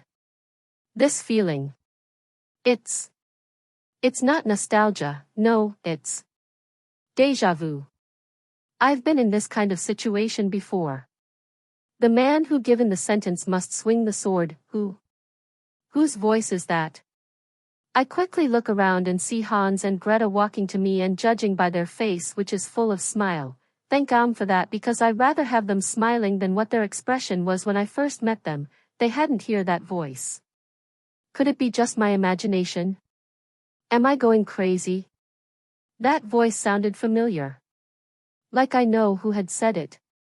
Maybe it's from a movie that Mordred and I had watched in the past, but I would surely remember which movie it had come from. Well, no time to think about it, it's time for the three of us to go before anything bad could happen. For all I know, those two would-be rapists' body had been found by the police here. I'm not exactly sure if there are any police here, but considering that it looks like it is a drop-off point for merchants' ship or ships in general, it surely have some kind of law enforcement around. And they start to investigate and lead it back to us. Or worse. One of the members of the Red Cactus gang found them and track us down. We need to move out ASAP. You two ready? I asked the two of them, in which Hans nodded. Ready as I can ever be, John. Hans smiled brightly at me. Good. And can you two lead the way? I'm not familiar with the streets here. And please pick a path that is more discreet. The less people that sees us, the better, I tell them, and looking at their expression it seems that they are a little confused about why I'm asking them this. I guess the emotional whiplash from the previous events had made them a little bit slow. Not that I can blame them, if I were in their shoes I would probably be crying for Mordred. Damn it. I'm thinking about Mordred again. I need to screw my head back straight on. I can think about Mordred after I leave this place. I then start to explain to them. It's because of the two bodies that I left behind. People could have found it and tracked us down. If they do found it, hopefully it is the police and not one of their friends. Both of their eyes widen as they understand. Oh. Yeah. About that. Hans scratched the back of his head and looked away. Greta, in which I regarded as the more calm and smart one out of the two, decided to continue what Hans was worried about. Well, the police here is. How could I say it but? They and the Red Cactus gang are buddies. Damn. I didn't think of that. Just how much connection does this damned gang have? It's a gang. And we are in the outskirt of its territory. Just how much power does it have? We gotta go quick then before things starts to get bad. I take a deep breath. Calm down, John. Calm down. What would Mordred do in this situation? Well, she would had quickly get me out of the place. She would want to fight the gang, but she would prioritize my safety first. Me being stronger and a much better fighter than her doesn't matter to her, because in her eyes I am her younger brother and it's her duty to keep me safe.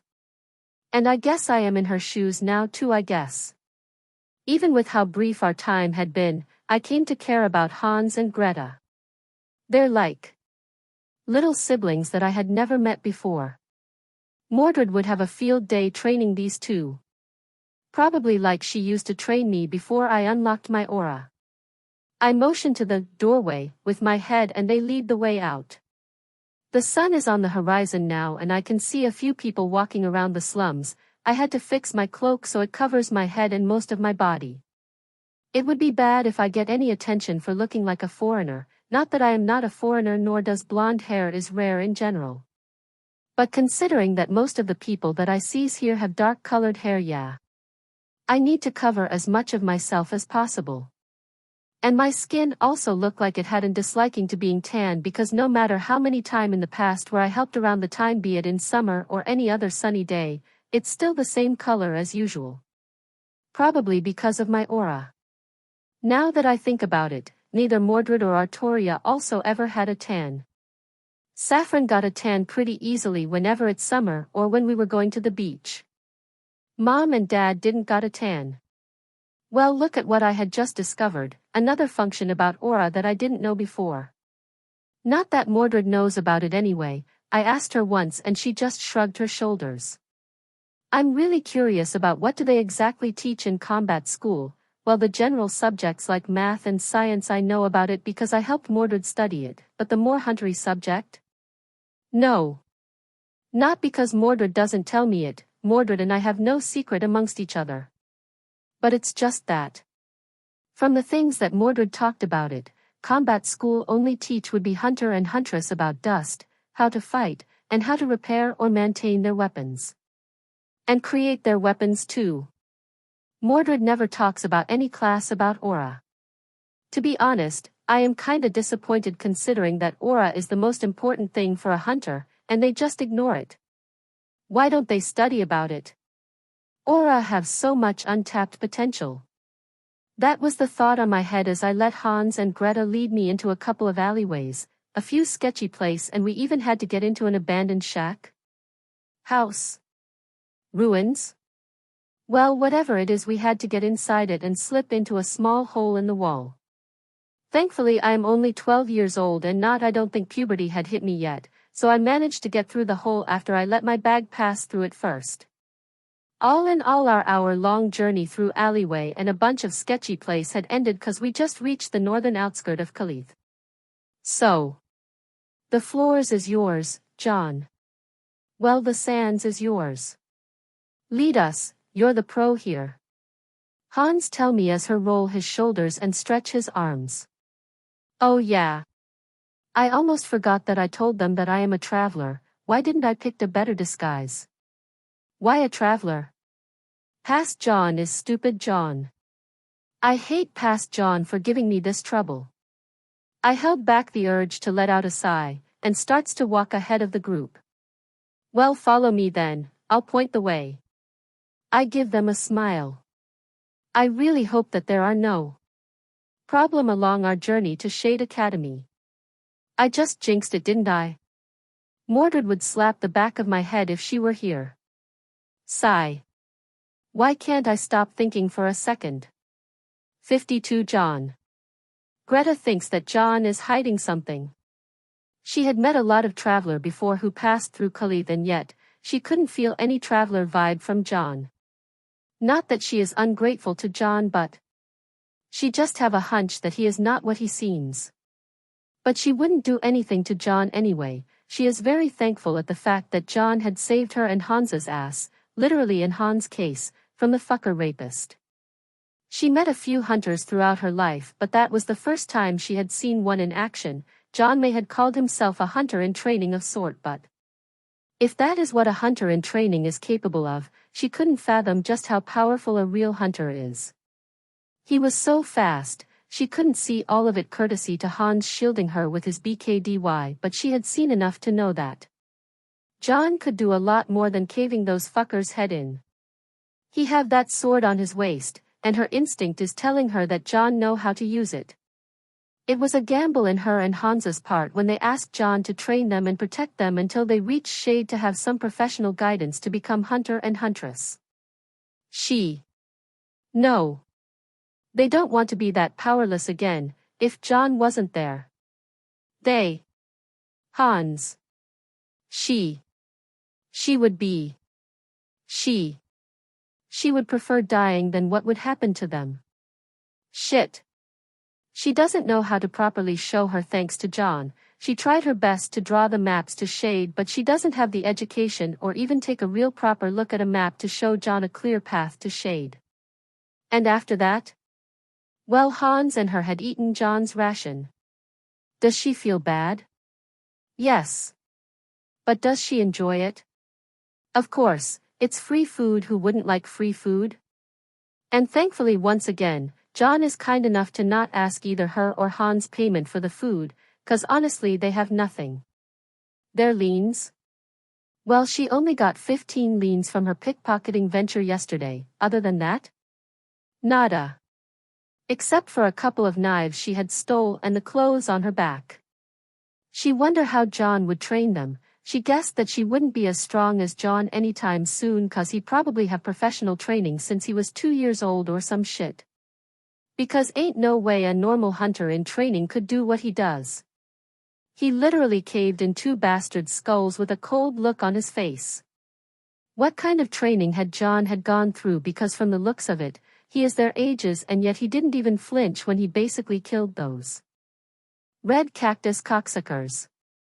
Whatever training they would have gone through on their journey to Shade, she hoped that John would take it easy on them. 'Cause ain't no way both of their malnourished body could survive whatever brutal training John had gone through. And that sword on his waist. That looks really well made. Even better than the hunter and huntress weapon that she had seen whenever she met one. Considering how much hunters and huntresses love their mecha shift weapons, she wouldn't be surprised if John's sword could mecha shift into a rocket launcher or some other absurd bullshit. She can feel the vibe of a rich boy from him, but hey.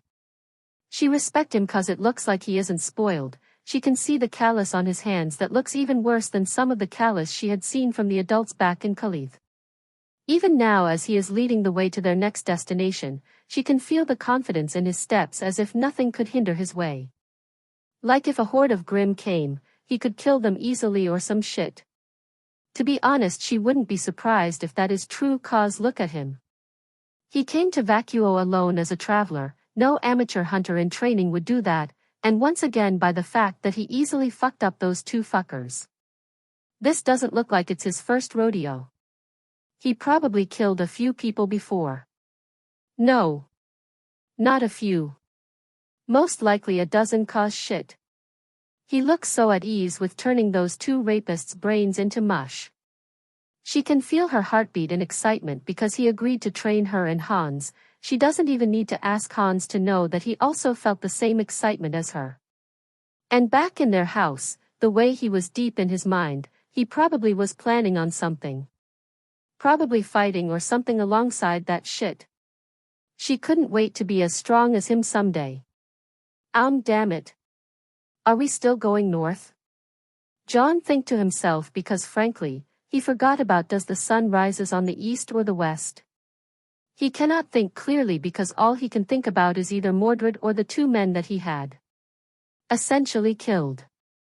Come on, John, you cannot be stuck on your head anymore.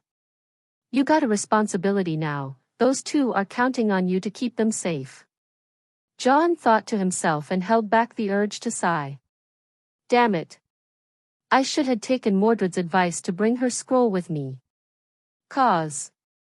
Damn. I'm lost. John then tilt his head up and glance at the sun. Well. As long as I am going straight, we would reach a settlement or two, he thinks to himself as he tried to become optimistic. It's really hard being his usual loving and kind self without Mordred by his side and the fact that he had destroyed two men's lives forever. As he continued to lead the others forward, he stopped as his instinct is giving him some warning.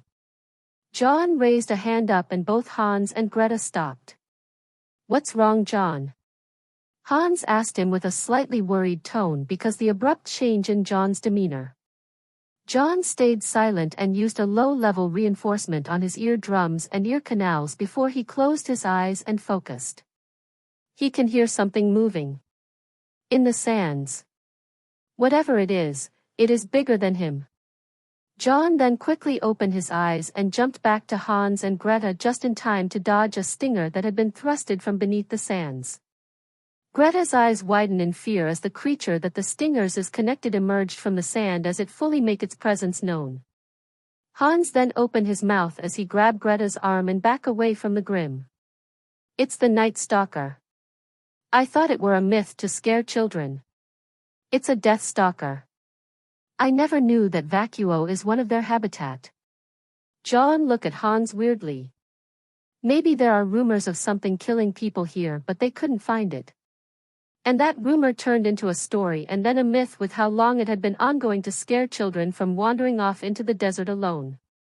He then put a hand on the hilt of Krrish Moors before he slowly unsheathed it. Well, I guess it made sense considering that scorpions is generally found in the desert.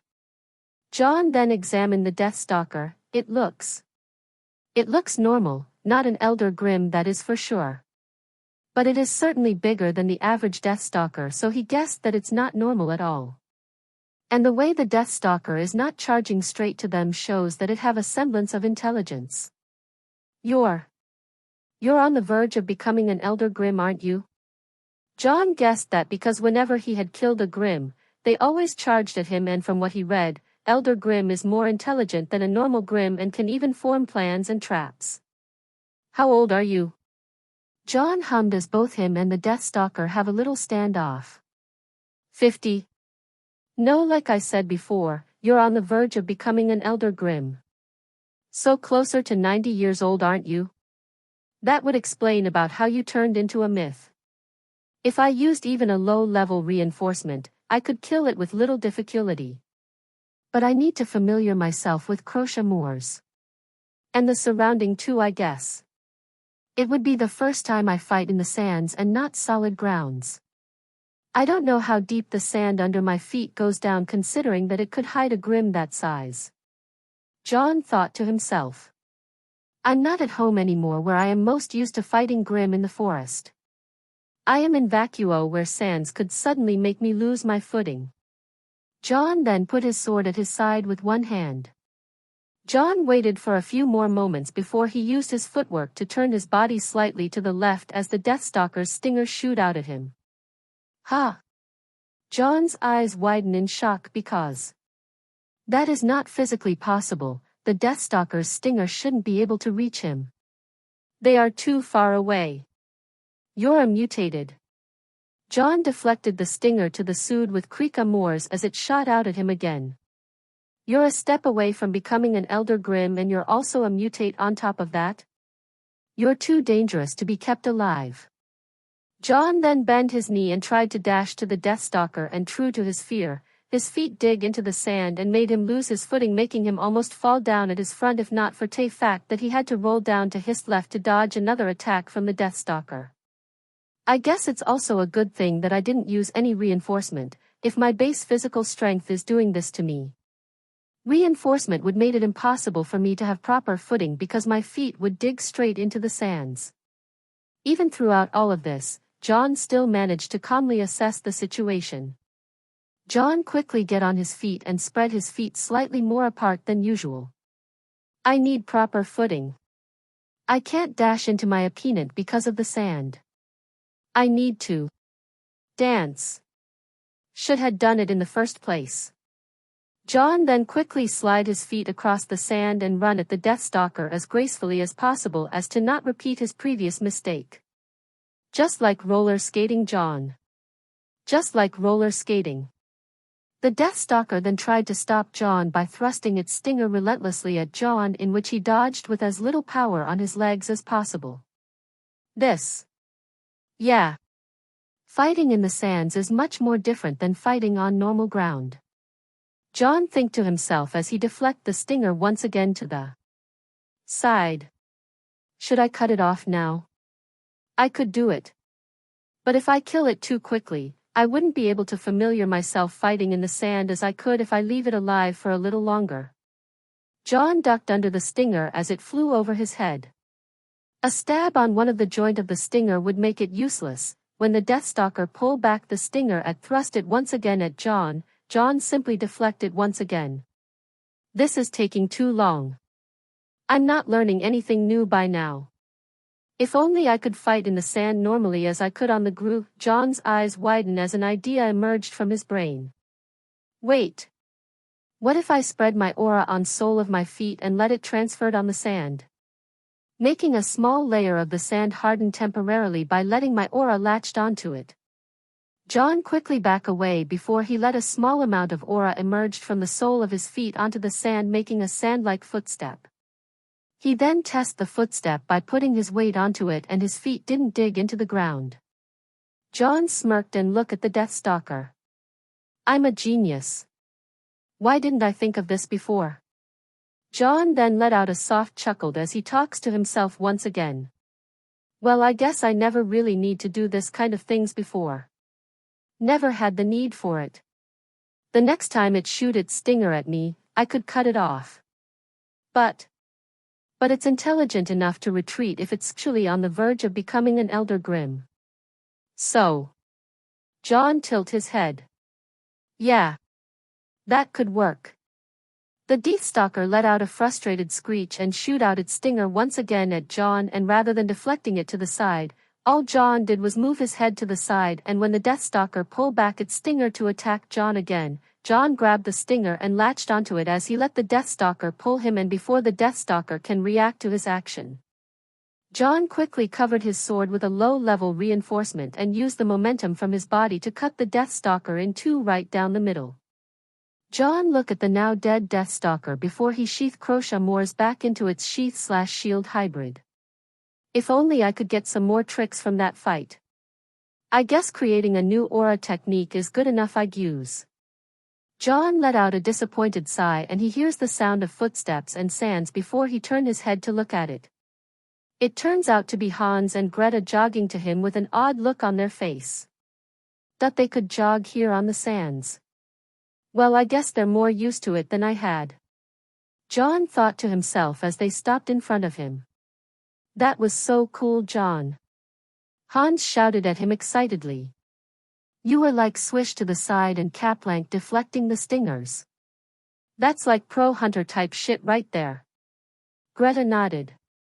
Yeah. It was. Really good, John. I can't wait to be able to do that after you train us, she then let out a nervous chuckle. Just go easy on us, okay? I don't think we could survive whatever training you had gone through. What does she meant by that? John is frankly confused about what does she meant by surviving the kind of training he went through. The training he had consist of sparring with Mordred. Exercising to build muscles. Helping around the town. Hunting the occasional Grim after he unlocked his aura. And more sparring with Mordred. It's not that hard. Well. I will take it easy on you too. John decided to tell that to Greta just for the sake of calming her nervousness. 'Cause frankly, he is also confused on why is she nervous at him. He isn't scary. Right? 53 Holy shit. That was awesome. That is the thought that is running through Hans' mind because he is completely awestruck at John's ability. The way John effortlessly deflected the Deathstalker's stinger to the way he latched onto the Deathstalker's stinger and let it pull him so he can cut it in two. Who the fuck does that? He think to himself as he walked behind John and let him lead the way. Why would Greta ask John to take it easy on us still doesn't make sense. Shouldn't training be hard? He glanced at Greta before he shakes his head. If John trained us in the way he was trained, we could be as strong as him. Later when we got some alone time. I'll ask him to train me harder. Hans clenched his fist and closed his eyes. I would rather kill myself if I am in that situation again. I would not be a victim. I can't be a victim. I must be strong. No matter what fucking training I need to be strong. I will do it. He then unclenched his fist and looked at the back of John. He is strong. And I will be as strong as him. No, I will be stronger. No matter what, I will refuse to be weak ever again. A dark determination had ignited inside his eyes. I will kill anyone who would hurt anyone I call my friends. Hans jolted when a hand falls on his shoulder. Hans, you good? Greta's voice reverberate in his ears. Yeah. I'm good. Hans then take a deep breath before he give Greta a big smile. I was just think of how cool John is, you know. He moved all over the place so fast. The Night Stalkers don't stand a chance. Greta look at him for a few seconds more as if she is trying to read him before she shake her head and give him a small smile. Yeah. He was pretty cool. Speaking of cool. Hans looked at John before he jogged up to him and pat his shoulder. How can you move that fast? John raised an eyebrow at him. Does he not know about aura? It is aura. I thought you guys knew about it. Considering that you guys also knows about Hunter. John scratched the back of his head feeling slightly confused. Well. We thought that Hunter become that strong because they train or some shit. Hans let out a laugh. Don't know that they got this aura bullshit. The fuck does aura do? He asked John and Greta walk slightly faster to get to John's other side. Yeah, what is aura and what can it do? Greta asked John. John tilted his head and let out a hum as he continued to walk. Aura is the manifestation of the soul, it what made a hunter. A hunter. Without aura, a hunter couldn't fight Grimms in equal footing. John then glanced at Greta first and sees her nodding along, and it looks like she understands what he is saying before he turned to Hans and see him looking at him. He got no problem with it except for the fact that he looked like he doesn't have a single thought on his brains. The light is on but nobody is home type beat. Let me explain it further. Aura basically makes you faster, stronger, more durable and can act as a shield for your body whenever you get hit. He told them, and it looks like Hans finally get a hat he is saying. My sister once told me in video games term, aura is a buff in all stats except for the brains. So, all I need is aura and I can as strong as you? Hans asked him, and John answered with a shake of his head. No, there are more to being a hunter than just aura. John looked at Hans before he looked in front of him and taking a deep breath. If having aura makes me a hunter, I wouldn't need to run away to Vacuo to join Shade Academy. John thinks to himself. There are many reasons why we are going to Shade Academy. The biggest of them is studying how to be a proper hunter there. He explained to Hans. But you're strong, John. You killed the Night Stalker when a couple of hunters that tried to kill it had been missing. Greta chimed in and looked at John as if she didn't believe that he isn't a hunter already. Well, I may be strong, but there is a lot of things I don't know about being a hunter, and that's why I am planning to join Shade. John then let out a hummed. By the way, I forgot to ask you two this, but what do you meant by Night Stalker? It's a Death Stalker, it's the name of the Grimm species. Hans decided to answer first. We called it the Night Stalker because it has been killing people mysteriously for the past decades. The normal people in Khalid that tried to kill it had gone missing. The hunters that the people managed to hire after saving up enough money also had gone missing, with only some of their scraps of clothing being found. Greta nodded in agreement. Yeah, that's why the people of Khalid called it the Night Stalker, because it hunts in the night and stalked people. That is logical, I guess. If a creature had been terrorizing a place for decades, they would have its PWN name given by the terrified people. John think to himself and sigh. Thankfully back in Orleans, there's not Grimm that have that much notoriety, because every time there are Grimm sighting, the local hunter quickly assembled a team to hunt it down. He then look at his front and still see only sand for God knows how long. The people here, they are not that lucky to have hunters hunting Grimms without any payment needed. Disgusting. John's eyes widen his eyes in shocked because he hear it again. That voice. Who is talking? John discreetly look at Hans and Greta and see them acting normal, and it only make John more confused because can't they hear that voice? Or is the voice inside his own head? John refused to believe that. He isn't crazy. He is mentally healthy and well. John held the urge to sigh as to not alert Hans and Greta, who is walking at both of his sides. What is wrong with me? I feel like a different person. Maybe it's the stress taking a toll on my mind. I wouldn't be surprised. John look at the sands underneath his feet and starts to think again. It's been like this since after I killed those two men.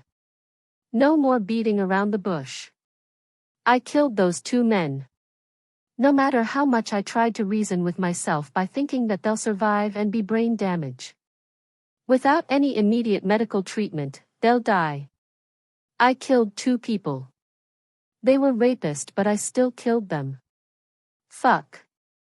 As if they can feel John's brain spiraling, Hans and Greta looked at each other before Hans nudged John to grab his attention. John, how long do you reckon before we reach the next spot? Hans asked him, and it prompted John to think for a second before he closed his eyes. Concentrate. Make the pathways.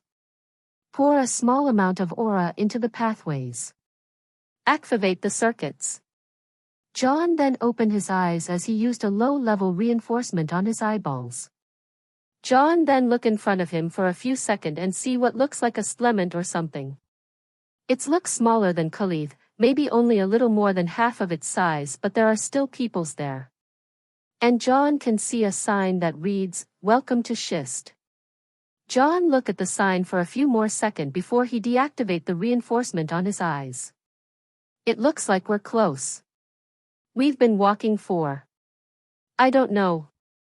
The sun is high in the sky. So yeah. We'll stay there for a few hours so you two can rest. After that we'll leave before night falls, hopefully.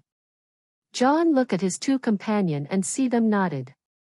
As they continued to walk, John remembered something. Damn it. How do I train someone into becoming a hunter? Damn it.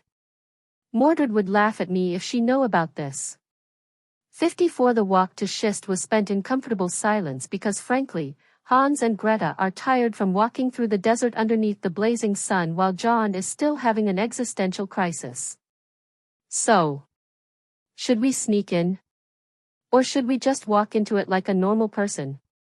Hans asked John for his opinion while Greta stays silent. John looked at Hans before he motioned to Schist with his head. Let's just walk into it like normal travelers. We also need to restock our water supply cause the one that is still on my bag is not enough. John then lead the way, but he can hear Greta mumbling about that there is nothing normal with 3 children traveling vacuo alone. John wouldn't argue that she is wrong because frankly, John had a feeling that they would get robbed. Well, not that the robbing would be successful considering that he is here, but still. They look really vulnerable. 3 children traveling through the desert alone. Forget about being robbed, they are prime trafficking victim. As they walk into Schist, all 3 of them can feel the stare that they are getting, and Hans sees John fixed his hood to cover more of his face and hair because it's his most recognizable feature. Greta meanwhile take over leading the way as they are inside the settlements to find some place to buy bottled waters. Quite a few minutes had passed and Hans is sure that they are lost now because this could be very well the same tree over and over again. You sure you know the way, Greta? Hans asked Greta. Yeah, I'm sure, dumb face. Just follow me. Greta walked even faster than before and it resulted in John sighing and Hans groaning. Come on. We're walking in circle. How about you let me lead the way? It won't hurt anybody. Hans tried to negotiate with Greta, which he should know that it would be a foolish task considering that he had known her for most of his short life. Greta glanced back at him for a few seconds before she spoke the 2 most dreadful words. Nah. What the fuck do you mean by nah? Hans raised his hands up in exasperation. Come on. I'm tired of walking. So please. I beg. Let me lead the way. Hans pleaded to Greta, and as if the god is on his side, he can see that Greta is about to cave in. But that is just his exhaustion talking to him because Greta isn't about to cave in. Why? She wanted to be useful on this trip. She doesn't want to be a deadweight, that's why she take the lead and try to find a place they can buy water in this settlements. Could they ask for water? No, because it is clear that the settlement had been attacked by Grimms with how some of the walls had been ransacked and some of the people is rebuilding them. They are not in the mood for sharing, and Greta doesn't know if their water supply also got destroyed or not. Greta. Greta stopped as she heard John called out to her. Yeah. She looked back at John and see him give her a kind smile. How about Hans go look for water while we go rest by that? John glanced at the tree in which he had counted that they had passed by 7 times now. By that tree. But I'll tell you more about Hunter's things. John cut her off and it instantly shut her up before she smiled and skipped to the tree happily. Get us some water, Hans. Greta shouted over to Hans, who is palming his face. Could you have done that the whole time? Hans looked at John and sees him smile and let out a chuckle. Well, I could ask her to let you lead the way. But I don't think she would agree with how serious she was with leading us around town. John then pat Hans's shoulder and give him a smile. The best I could do was let her get tired first before I redirect her attention to another thing. Wow. How do you even know how to do that? I could never get Greta to listen to me. Hans looked at John with awe in his eyes as if John had committed a miracle right before his eyes. John's smile froze on his face as he remembered the many times he had to endure being Noir's playmate whenever she dragged him to wherever she liked. From experience, his body shivered in fear before she shakes his head and let out a sigh. Here, why don't you buy us some water to restock our supply? I'll go talk with Greta 'cause I did kinda promised her that I would talk more about hunter-related things. John take of his bag from his back and open it to grab some leans that he thinks would be enough to buy some water. Is this enough? John hand over the leans to Hans, in which Hans tilt his head and shake it. Nah, it won't be. Water, especially after a grim attack, is pretty expensive. I could, but maybe half a liter with what you're giving me, even though usually it should be enough to, but 2 to 3 liter worths of water. Hans' answer made John's eyes widen because damn. He didn't expect the inflation to be this bad. With the current money that he intended to give Hans would be enough to buy 5 liters worth of water back in Orleans. Now that he think about it, water price would be pretty expensive. But not this expensive. John sigh and grab a few more leans and give it to Hans. Here, it should be enough water for us to get to the next settlement. Hopefully it won't be as expensive as this place. Hans nodded and grabbed the leans before he walk away. I'll be as quick as a nevermore, John. John let out a tired sigh before he closed his bag and walked to Greta, who is chilling near the tree. Damn. I really hoped the lean would be enough to buy more water than I suspected, but shit. It's our bad luck to come here after a grim attack. Now where the fuck is the place where I can buy water? Hopefully it's not too far away, 'cause I'm already tired from Greta walking us around in a huge circle. I pick a random direction and start to walk that way. If only the people here are not shitty, I would have asked for direction, but if I did, they would know that I'm not from around this settlement and either tried to rob me or scam me. Either way, I don't like those options. So going solo it is. I continue to walk for a while before I look at what could be a tent that sells some water bottle and look at the price on the sign. 5 lean a liter? Holy shit. That is expensive. I thought it would be 4 lean or even 3. Thank God John gave me extra. I let out a breath of relief because shit, I know that water is some precious stuff. But this is plain as day legal robbery.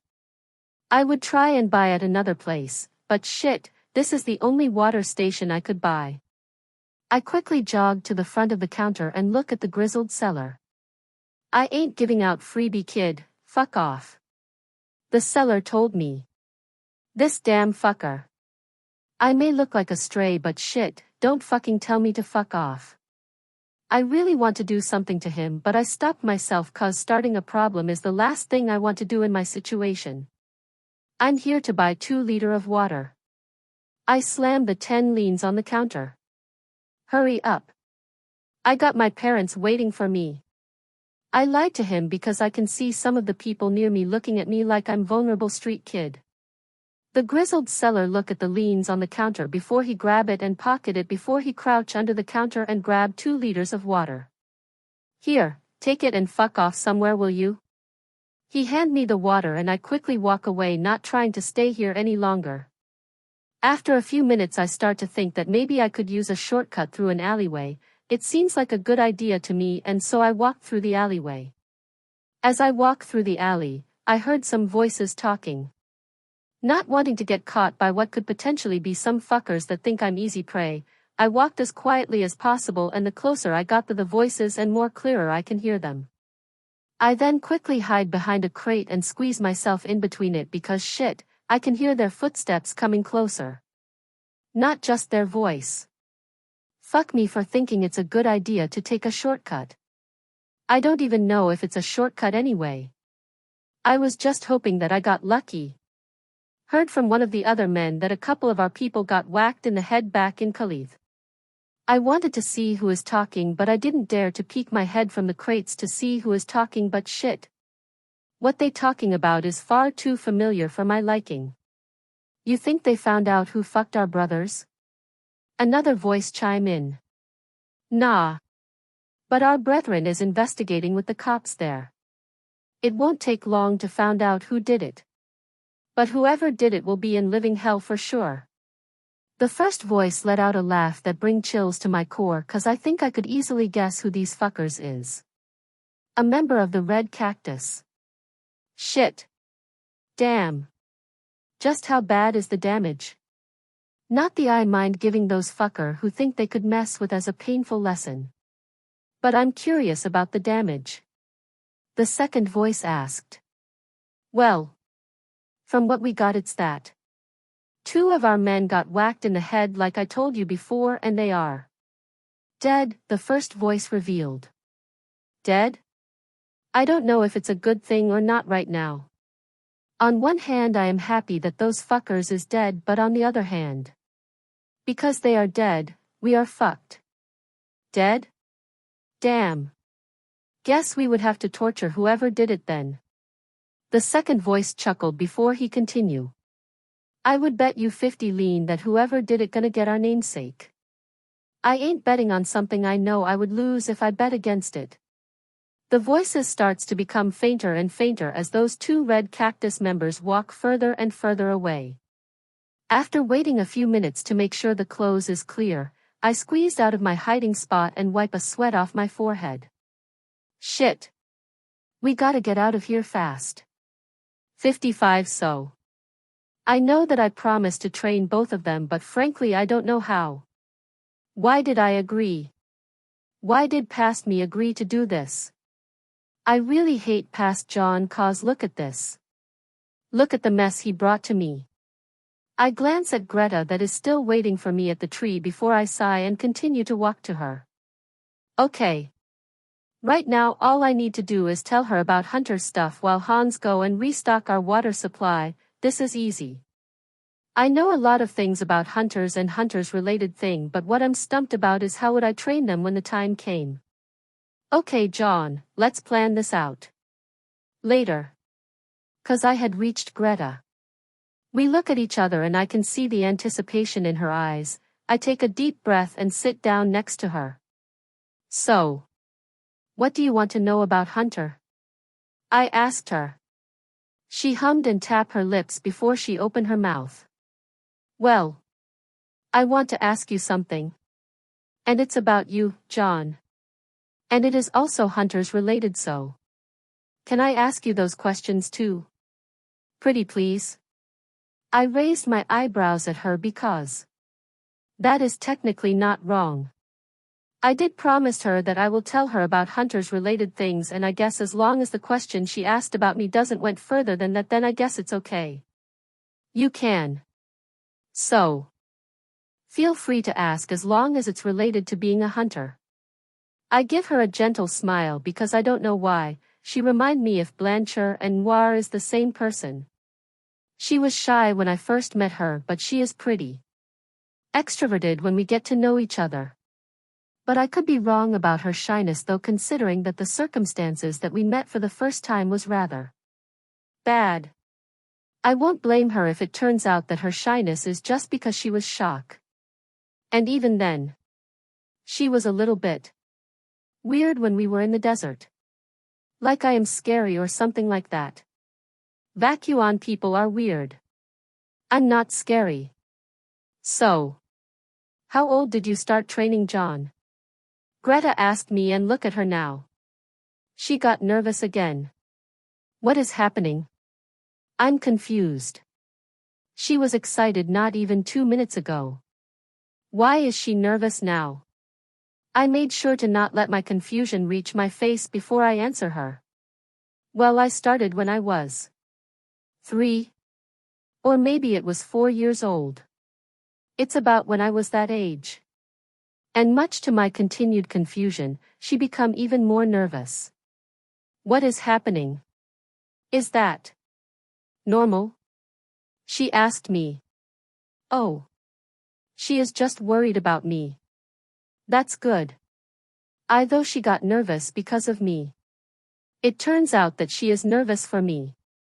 She's a good girl. Well. It's normal, I guess. Usually people started when they are 7 to 8 years old. But my father is. My father is different. I answer her as honestly as I can, and I held back the urge to hug her because look at her. She become even more sad. Look at how pale her face gotten. She must have been worried about my safety. I hope that if I smile gently at her it will help her calm down. Is all hunter in training a different breed or something? Well, it turns out that he is an outlier because holy shit. The fuck does he meant by others started their training at 7 to 8 years old while he started at 4? He's a fucking child soldier. He gotta be. There's no way he isn't. His skills. Strength. Speed. Ain't no way he didn't go through some hellish training. Did he got thrown into the forest with only a sword to protect himself against hordes of Grimm or some shit? That's gotta be it, right? He literally faced down the fucking Night Stalker without a fucking sweat. Like what the fuck? Even local hunters is scared to try and hunt down the fucking Night Stalker, and they are adults. He's basically the same age as me and Hans, but holy shit.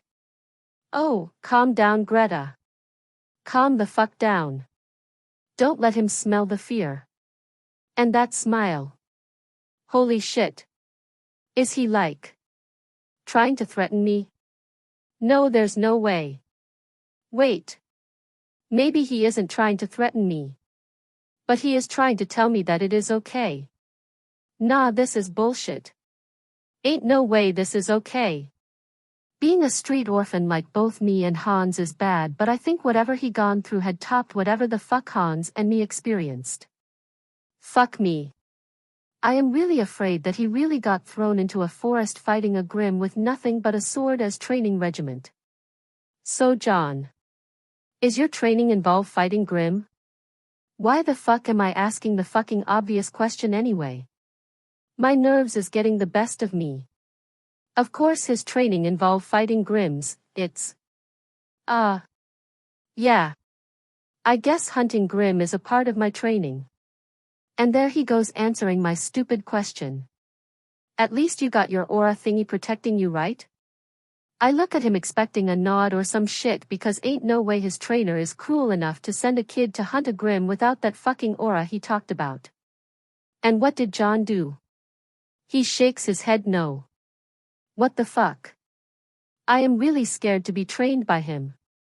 I don't want to hunt Grimm with this fucking fragile body. I can't handle 2 fucking rapists, and the fuck would happen if I tried to fight a Grimm. He then talks and pull me out of my mouth. Well, my first time killing a Grimm was before I got my aura unlocked. I unlocked it midway through the fight after getting smashed into a tree by it. He recalled his encounter with a smile on his face. I was 7 years old at the time. A fucking smile.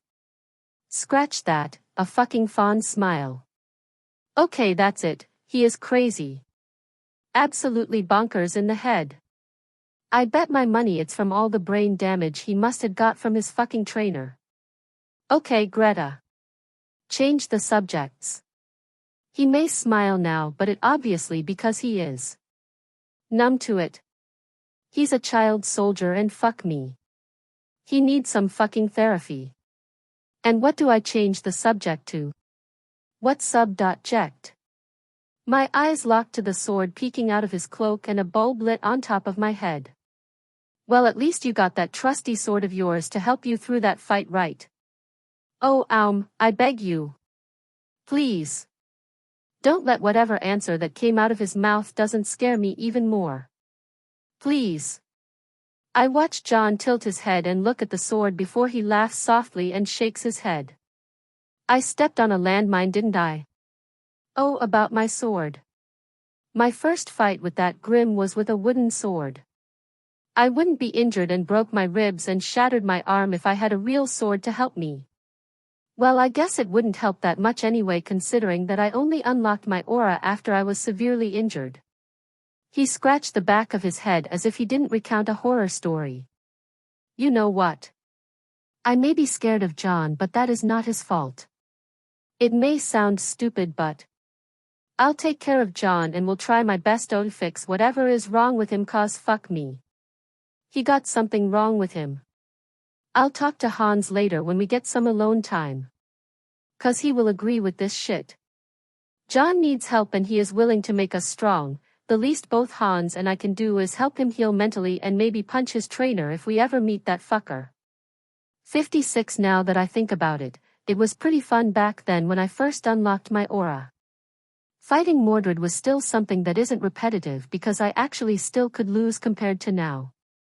We may not talked about it, but both Mordred and I knew that she is too. I wouldn't say weak because Mordred is anything but weak. But she was not enough for my continued training. I could still help her progress in her training because I am more skilled and both strong and faster than her.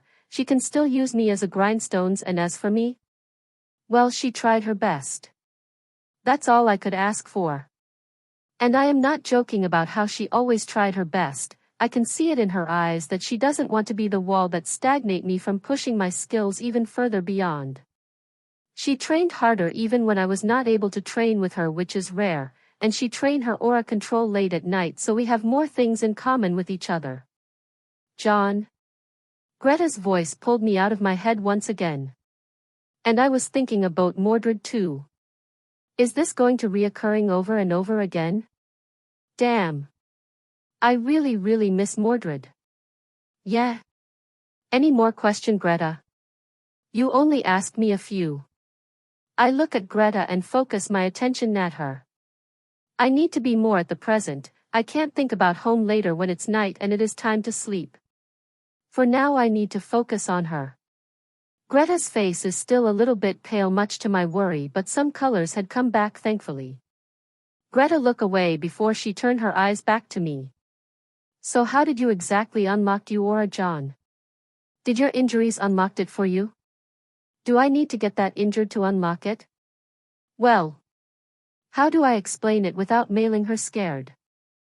About unlocking her aura. Yes, me being that injured helped. But that is just one of the reasons I managed to unlock my aura.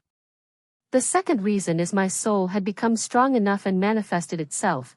From what I gathered from reading Mordred's book and the internet, people usually unlock their aura naturally because of really high emotional distress, and it usually occurred when the said person is in mortal danger. And even then it's not a guarantee. A person's soul must be strong enough to break out of its own shell first. If not, then they wouldn't be able to unlock their aura naturally, and the only way their aura can be unlocked is by another person.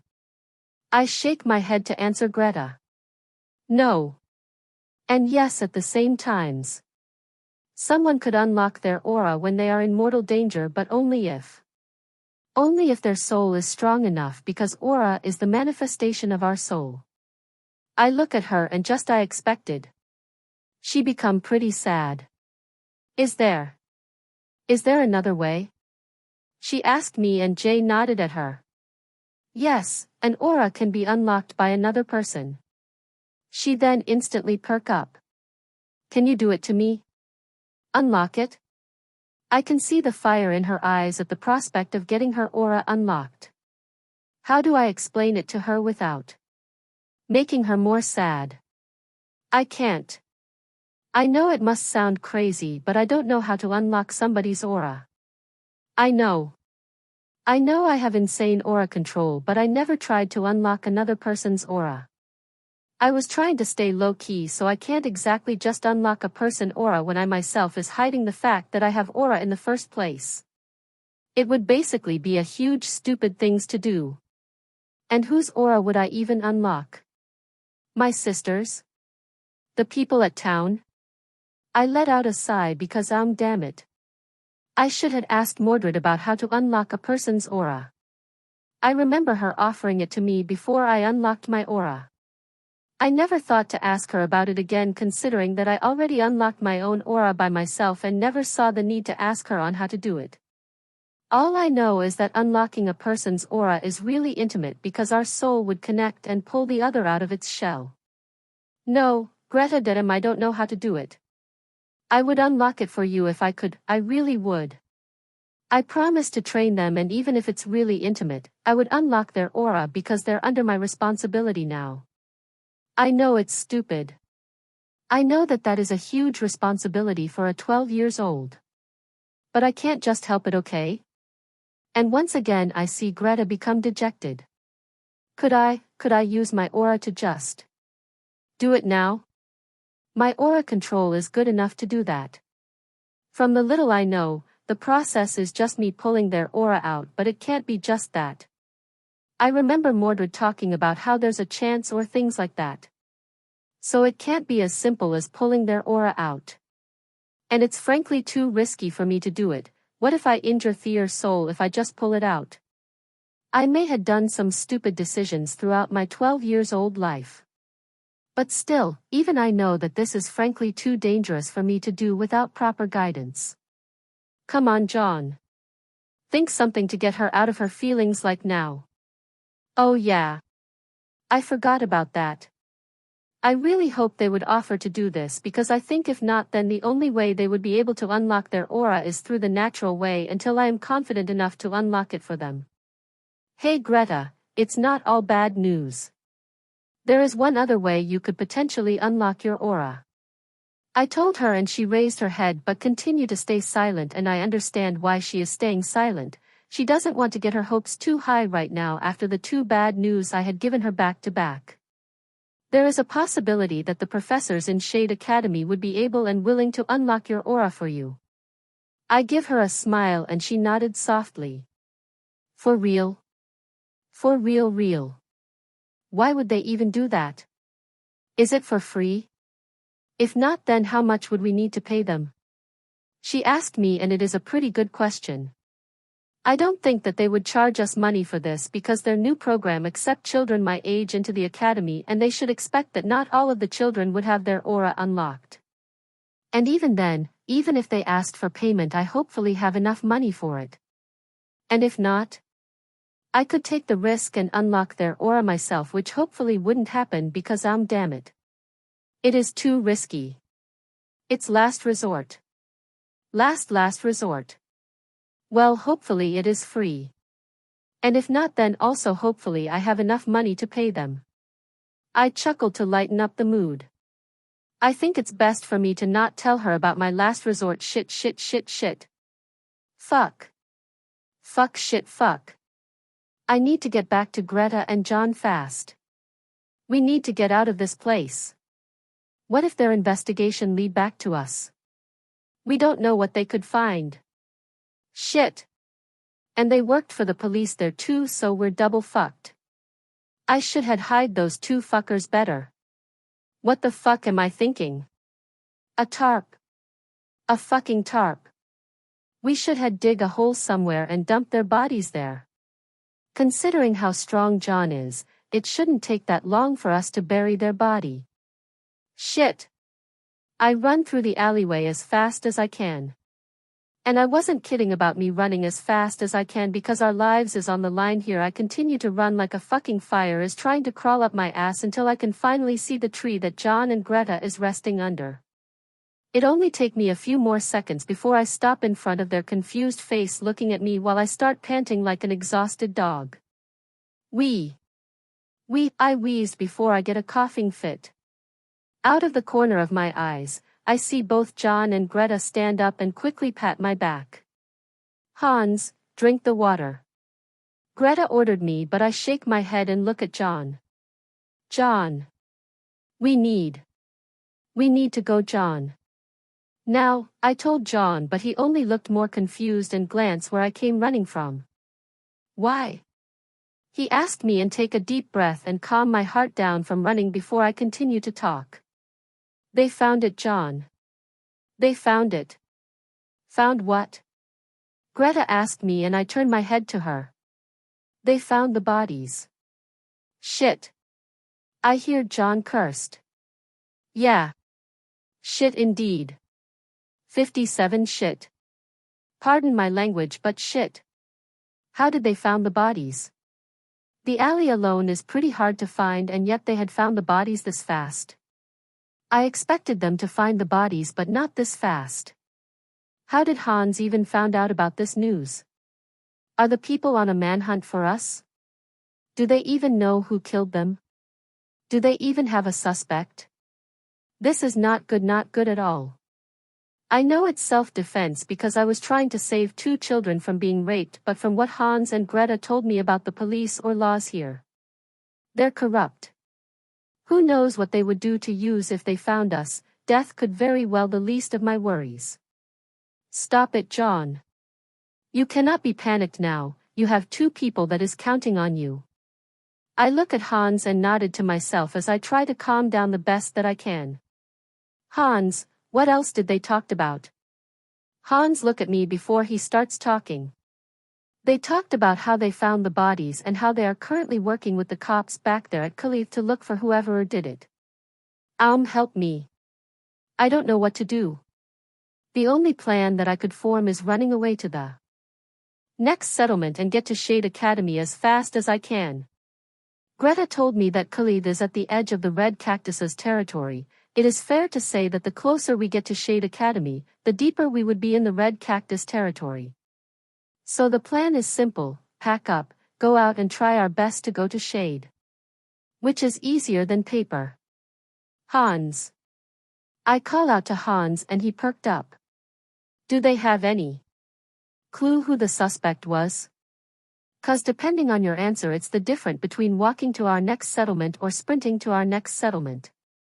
I want to give both of them a smile but I can't, this is too serious for me to try and smile. I wasn't kidding about that. Depend on the answer that Hans would give me, we could either sprint or walk normally. Wait, hold on second thought forget about sprinting, I would carry the both of them on my shoulders and run to our next destination. Greta nodded and looked at Hans. Yeah Hans, please tell us that it's good news. 'Cause I don't think I would be able to run from here to God knows where under the fucking sun. Please. I'm not a freak of nature like John. Oh yeah, I forgot that they don't have aura, carrying them would be the only option then. I guess I didn't explain it in more detail. But can you blame me? I am exhausted and slightly panicked. Hans explained to Greta. Slightly panicked. Really? He is just slightly panicked? I am close to panic 'cause our life is on the line. Do they trust me to protect them that much? If the other members of the Red Cactus gang is just like those 2 men then it would be okay. But from what they told me about that gang and how brutal they are, I think the higher ranking members have their aura unlocked or they could even be some rogue hunters. I know I'm strong for my age, but a rogue hunter that is leading an entire mafia gang? Yeah. Even Mordred would know that she is no match for whoever the rogue hunter is. Hans then started to recount the story about how he came across this information. So I was just about done buying the waters when I walked back to here. I saw an alley and thought that it could be a shortcut to here, which luckily it is considering that I came here from it. I nodded at him and Greta nodded as well before she asked him some questions. And then? How do you exactly even get this info? I was just about to talk about it, Greta. He told Greta before he starts talking again. So when I was walking through the alleyway, I heard some voices. Me not wanting to get into troubles decided to hide between some crates by the wall when I heard their footsteps coming. He then take a few sip of the water before he clear his throat and talk again. When they were walking closer to me, I can hear them talking about how one of their members finding out about the bodies back at Khalif and how they are working with the cops there to find out who did it. And then they talked about how they can't wait to torture whoever fucked their brothers and wanted to do their namesake. He look away at the last part. Help me. This is bad. So bad. Wait. Did they found out about us? Or have any clue about who could kill those 2 men as brutally as I had? Hans. Did they talked about any clues or anything that could track back to us? I asked him. Hans look at me before he shakes his head. No. They didn't talk about any clues or trails, but I think they would find one after a few days working. Eat the fucking pigs. Okay. A few days at least to get away as far as possible from Khalid and get to Shade Academy as fast as possible. I can work with that. Okay. Come on. Hans, Greta. We'll be gone from this place by at least 10 minutes. You guys need anything? Like a cloak to shield yourself from the sun or even your face? I asked them as we prepare to go and continue on our journey. Hans shook his head while Greta talked to me. No, it would be more suspicious if we buy a cloak. Well, not exactly suspicious, but we don't want to stay here any longer. And it's not like our looks are anything unique, our coloring are pretty average to any vacuum. I nodded at her and we then starts walking, unaware that the red cactus would be a problem for us in the near future. 58 We didn't exactly walk back to the exit. Just like how previously back in Khalid, we sneaked out of it. It's not that hard to sneak out of schist considering that some of the walls here are still broken. All we had to do is just go to the outskirt of the settlement and sneak out of it. But that is the problem, cause none of us actually know the place or the alleys. Even Greta and Hans is having a pretty hard time because we had come to at least 9 dead ends. Hans, are you sure this is the way? Cause we are running out of fucking time. The longer we are here, the more fucking dangerous it is. Greta nudged the side of Hans' ribs with her elbow, making him double over in pain. Shit. Not that hard. It's fucking painful. Hans complained and had to take a few seconds before he could stand up and continue walking, but even then he had to hold the side of his ribs cause of how painful it is. Well, I wouldn't do it if you didn't fucking get us lost. I thought you knew this place. That's why you offered yourself to lead the way, right? Greta once again tried to nudge Hans's ribs with her elbow, but Hans is too fast for her because he had dodges her elbow and walk faster, making Greta have to catch up to him. Me? Well, I am at the back of the group. I should stop them from using up too much energy playing around, but I won't. Considering what kind of situation we are in now. They could us a distraction for a moment or two. I certainly could use those kinds of distraction, but sadly, I don't have Mordred to cheer me up. I let out a sigh because once again I am thinking about Mordred. It looks like we are much too close for my own good. I didn't even think of Mom this much. Whenever I am in a bad situation, the first thing I thought of is Mordred. I'm in a happy situation. Mordred again. Damn. We really are twins that is born years apart. Looking at Hans and Greta, who is playing in front of me as we walk as discreetly as possible through the alleys or whatnot, they both remind me of Mordred and my relationship. I don't even need to ask to know that they can't stand to not be in each other's presence for long. It's just been the two of them for much too long of a time for them to be comfortable without each other near them, just like Mordred and I. Mordred and me didn't exactly face the same trouble as those two probably did living on the streets. But we both know that we could trust each other the most with everything, no matter what. As far as I can remember. I don't think there are any secrets between us, and there are a lot of secret between us from the rest of the family. I know for a fact that if I told something to Mordred and asked her to not tell anyone about it, she would bring it to her grave and even her the afterlife if it comes to it. I don't think I could ever trust a person as much as I had trust Mordred. The trust between us had been built on years of only relying on each other. I rely on Mordred for everything. From my training to even my everyday life and secrets, I trust her with it. Just like how she relied on me for everything, teaching her school subjects, sparring with her, and everything. I think I am the only person that had seen her cry. I wouldn't be surprised if the last time Mom or Dad ever seen her cry was when she was Olivia's age. From others' perspective, Mordred may look hard to approach with her standoffish personality and aggressive behaviors, but if anyone actually get to know her, she is really kind. Well, that is, they actually spend enough time with her, which is rare. Even her classmates isn't close to her at all. She doesn't even know most of their names. When I got out of my mind, the first thing I noticed is that Greta and Hans had switched place, with Greta leading the way and Hans pressing both arms at his side. She must had hit him again when I wasn't looking at them. So, are you sure we are near the walls? I asked Greta and she nodded. Yeah. Look at the houses here, most of them are kinda ransacked, so we should be close to one of the walls that is broken. Greta motioned around us, which yeah. It got some claw marks and a few of the walls of the houses is broken through. I could hear Hans muttering under his breath about how he lead most of the way to here. I couldn't help but let out a soft chuckle as I heard that, poor him. But hey, we can see the walls from here, and fortunately for us, there are no one manning it, probably cause it's still daytime. I don't know why. But I don't like our lucky streaks. First, the red cactus doesn't know who killed their men. And second, this. I have a bad feeling that this is the calm before the storms. As soon as we step out of the walls, Hans and Greta get behind me as I look at the sun. Okay. The sun is there. So. The north is. There, I nodded to myself before I start to walk north, leading the way. 59. Look at that. As soon as I lead the pack, we instantly found the way out of this shithole. Well.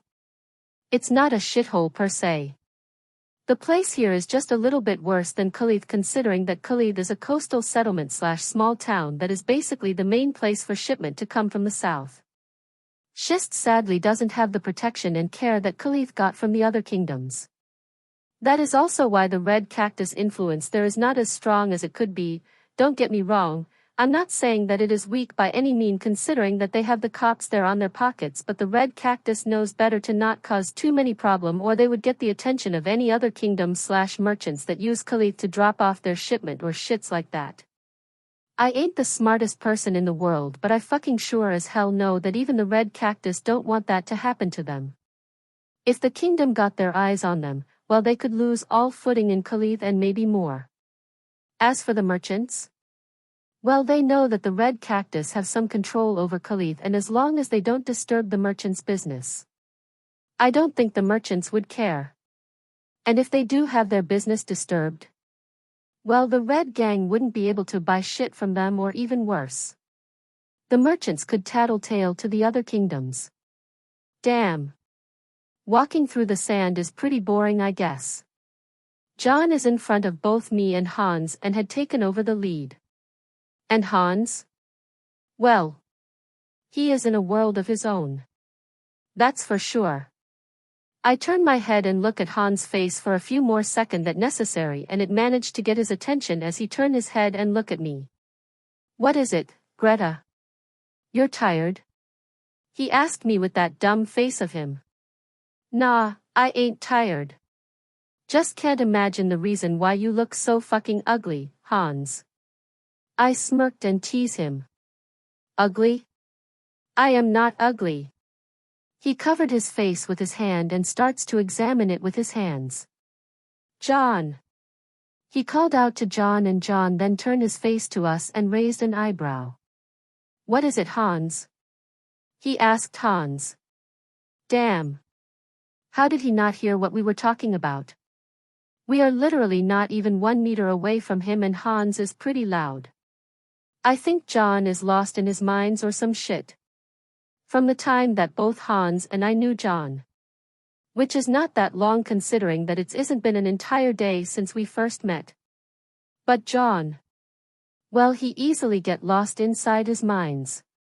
Like the time when we were still in our old home. It can't be because he had killed those 2 rapists. He look way too calm whole doing it, so that can't be the reason why he easily get lost in his minds. So what could make him think so hard?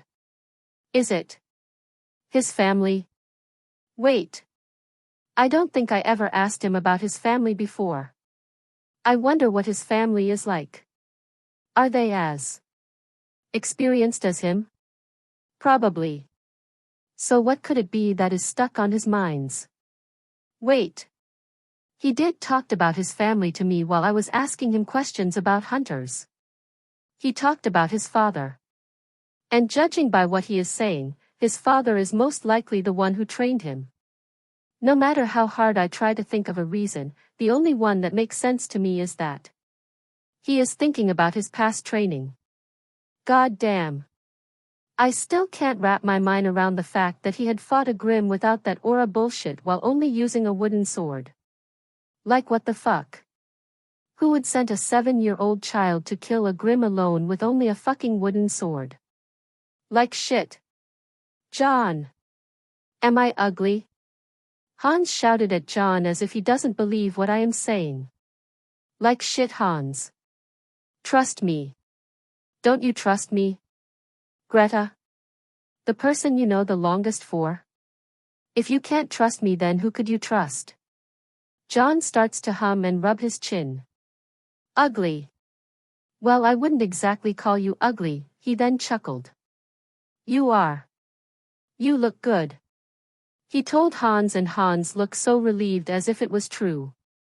John is too fucking kind for his own good, 'cause Hans may not exactly be ugly. But with how dirty he is. He ain't even average looking. That remind me. I am also dirty, there's a bunch of sands in my hair. In my clothes. Everywhere. Shit. It's hard finding a place to take a shower while you're a street rat. Hopefully Shade or our next destination got a toilet I could use to clean myself. I don't need a shower, just a bucket of water and a closed space would do. I am honestly kinda jealous at how clean John is. Well, he isn't exactly clean with how dirted his cloak is. But still. He look a million times cleaner than us. I tap Hans's shoulder with my hand. Don't believe him, Hans. You look ugly as fuck. Hans then looked downtrodden again, and John give me a look like, why would I do that? Well, can he blame me? I am fucking bored. We had been walking, hopefully north, for the past couple of hours. By the looks of it, we are just an hour or two away from sunset. John. How long do you think before we reach our next place? I asked him, 'cause fuck me. He looks like he knows what he's doing. Well, I guess he is a traveler and a hunter in training. I guess that gotta counts for something. Well, I have a feeling that we are close to our next settlement. Hopefully. He shrugged his shoulders and continues walking, but slightly faster. I sigh again, 'cause shit. This is going to be boring as fucking hell, to be honest. I am just saying that just to make her feel better. 'Cause I don't know how long it would take for us. We could have missed it 'cause I am not walking exactly north or some other things. But still, hope is a good thing to have. And I am kinda curious why Hans asked me if he is ugly or not. Maybe Greta teased him or something. I wouldn't be surprised if she did. And he really isn't ugly. Just dirty. If he take a long bath he would look okay. The walk continue for about half an hour more before I can see what would be a wall. We're close. I announced to them, and they nodded to me before we walked faster to the place. As we reached close enough to see the settlement clearly, it doesn't look like it had been attacked by Grimms in recent times. But there's no sign for its name. Well, if there is one, maybe it's not at this entrance. Come on.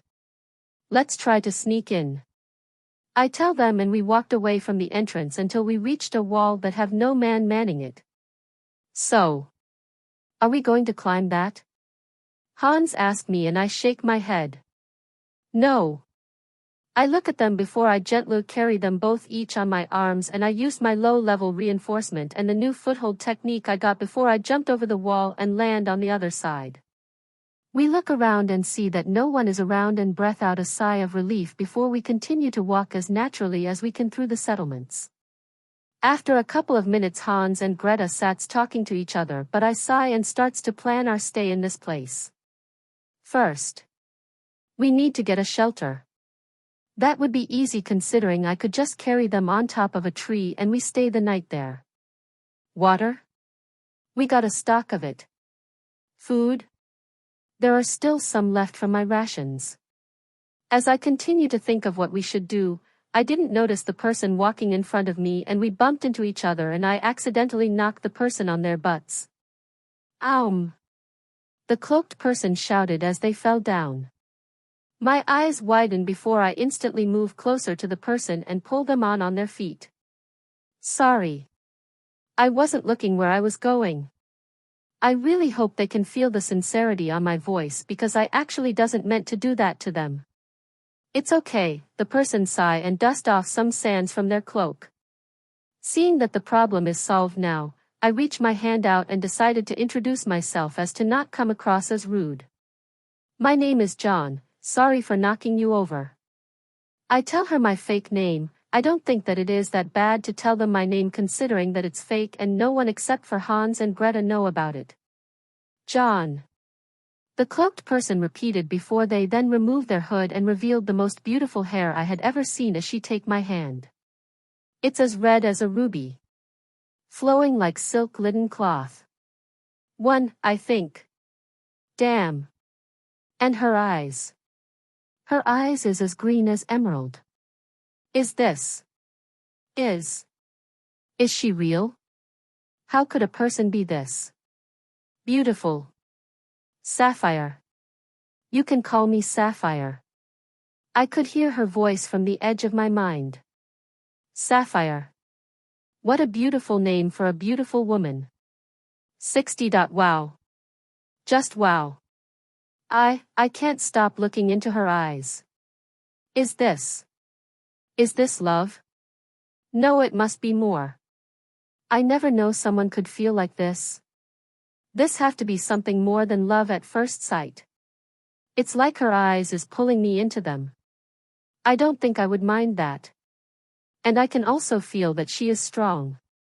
Not if there is any rhyme or reason why I would think of this woman as strong. Her body is covered by her cloak and I can't even see the figure of her body to even see her muscles. But my instinct is telling me something. And that something is that she is a huntress.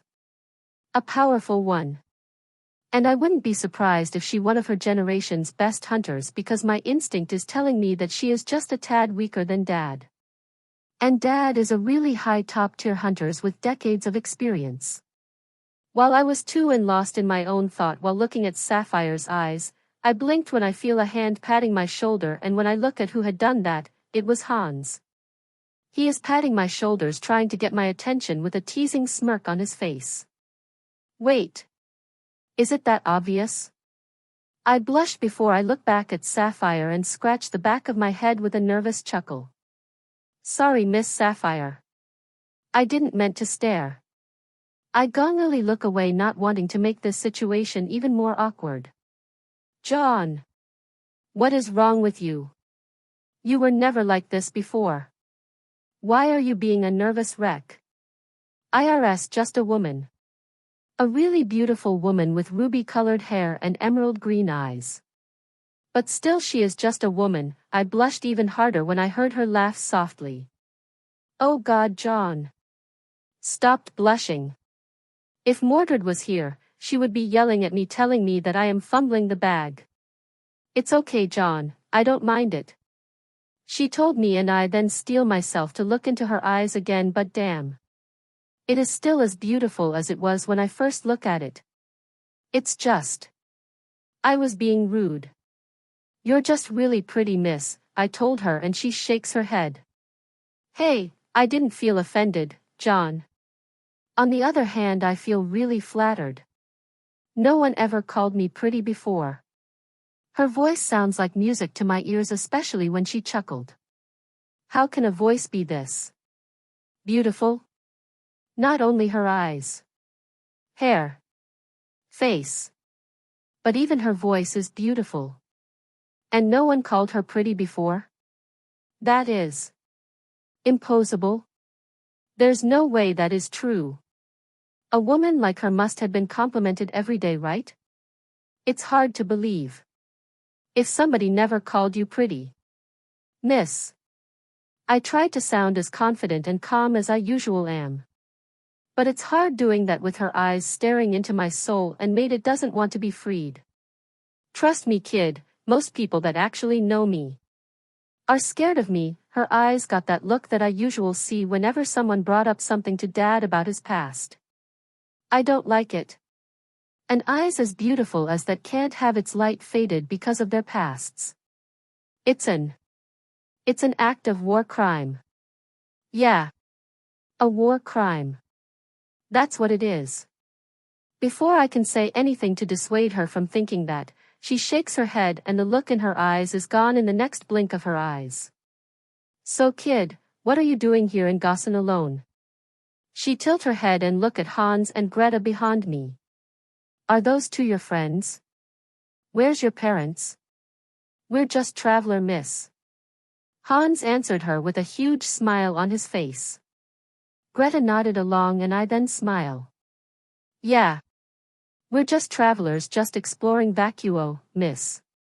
Telling her that we're just travelers is the best thing we can tell her because she is either a local or also a fellow traveler, and if she is a local, then if we tell her that we are from around here, she could know that we are lying no matter how small of a percentage it is. We can't take that risk. That's why my hood is still covering my head. I don't want to take any risk because I have Hans and Greta under my protection. Oh, a traveler? Aren't you three too young to be a traveler? She smirked and asked us with a teasing smile, and by the looks of it, she know that we are lying, but she isn't making a scene out of it. Why? We're not that young, we're 12. Greta told Sapphire, which only made her raise an eyebrow at us. 12. As in 1 and 2. Oh. I always knew that Hans and Greta are around my age, but I didn't expect for them to be actually my age. I guess being an orphan with little food stagnate their growth, I thought that they would either be 10 or 11, but I guess it is to be expected. 12. Well. Where's your parent? Are you looking for them? I could go with you three and we can look for them. She give us a smile and pat my head even with the cloak and ruffle it. No need to worry, big sis here can protect you. Yeah. She can protect us. But I don't want her to get into any trouble. She is probably here on some business and Greta, Hans, and I are just trying to get to Shade Academy without making any trouble. And it's also because I don't want to trouble her to search for our non-existent parents here. It's okay, miss. We are just going to our inn. Thank you for the offer though.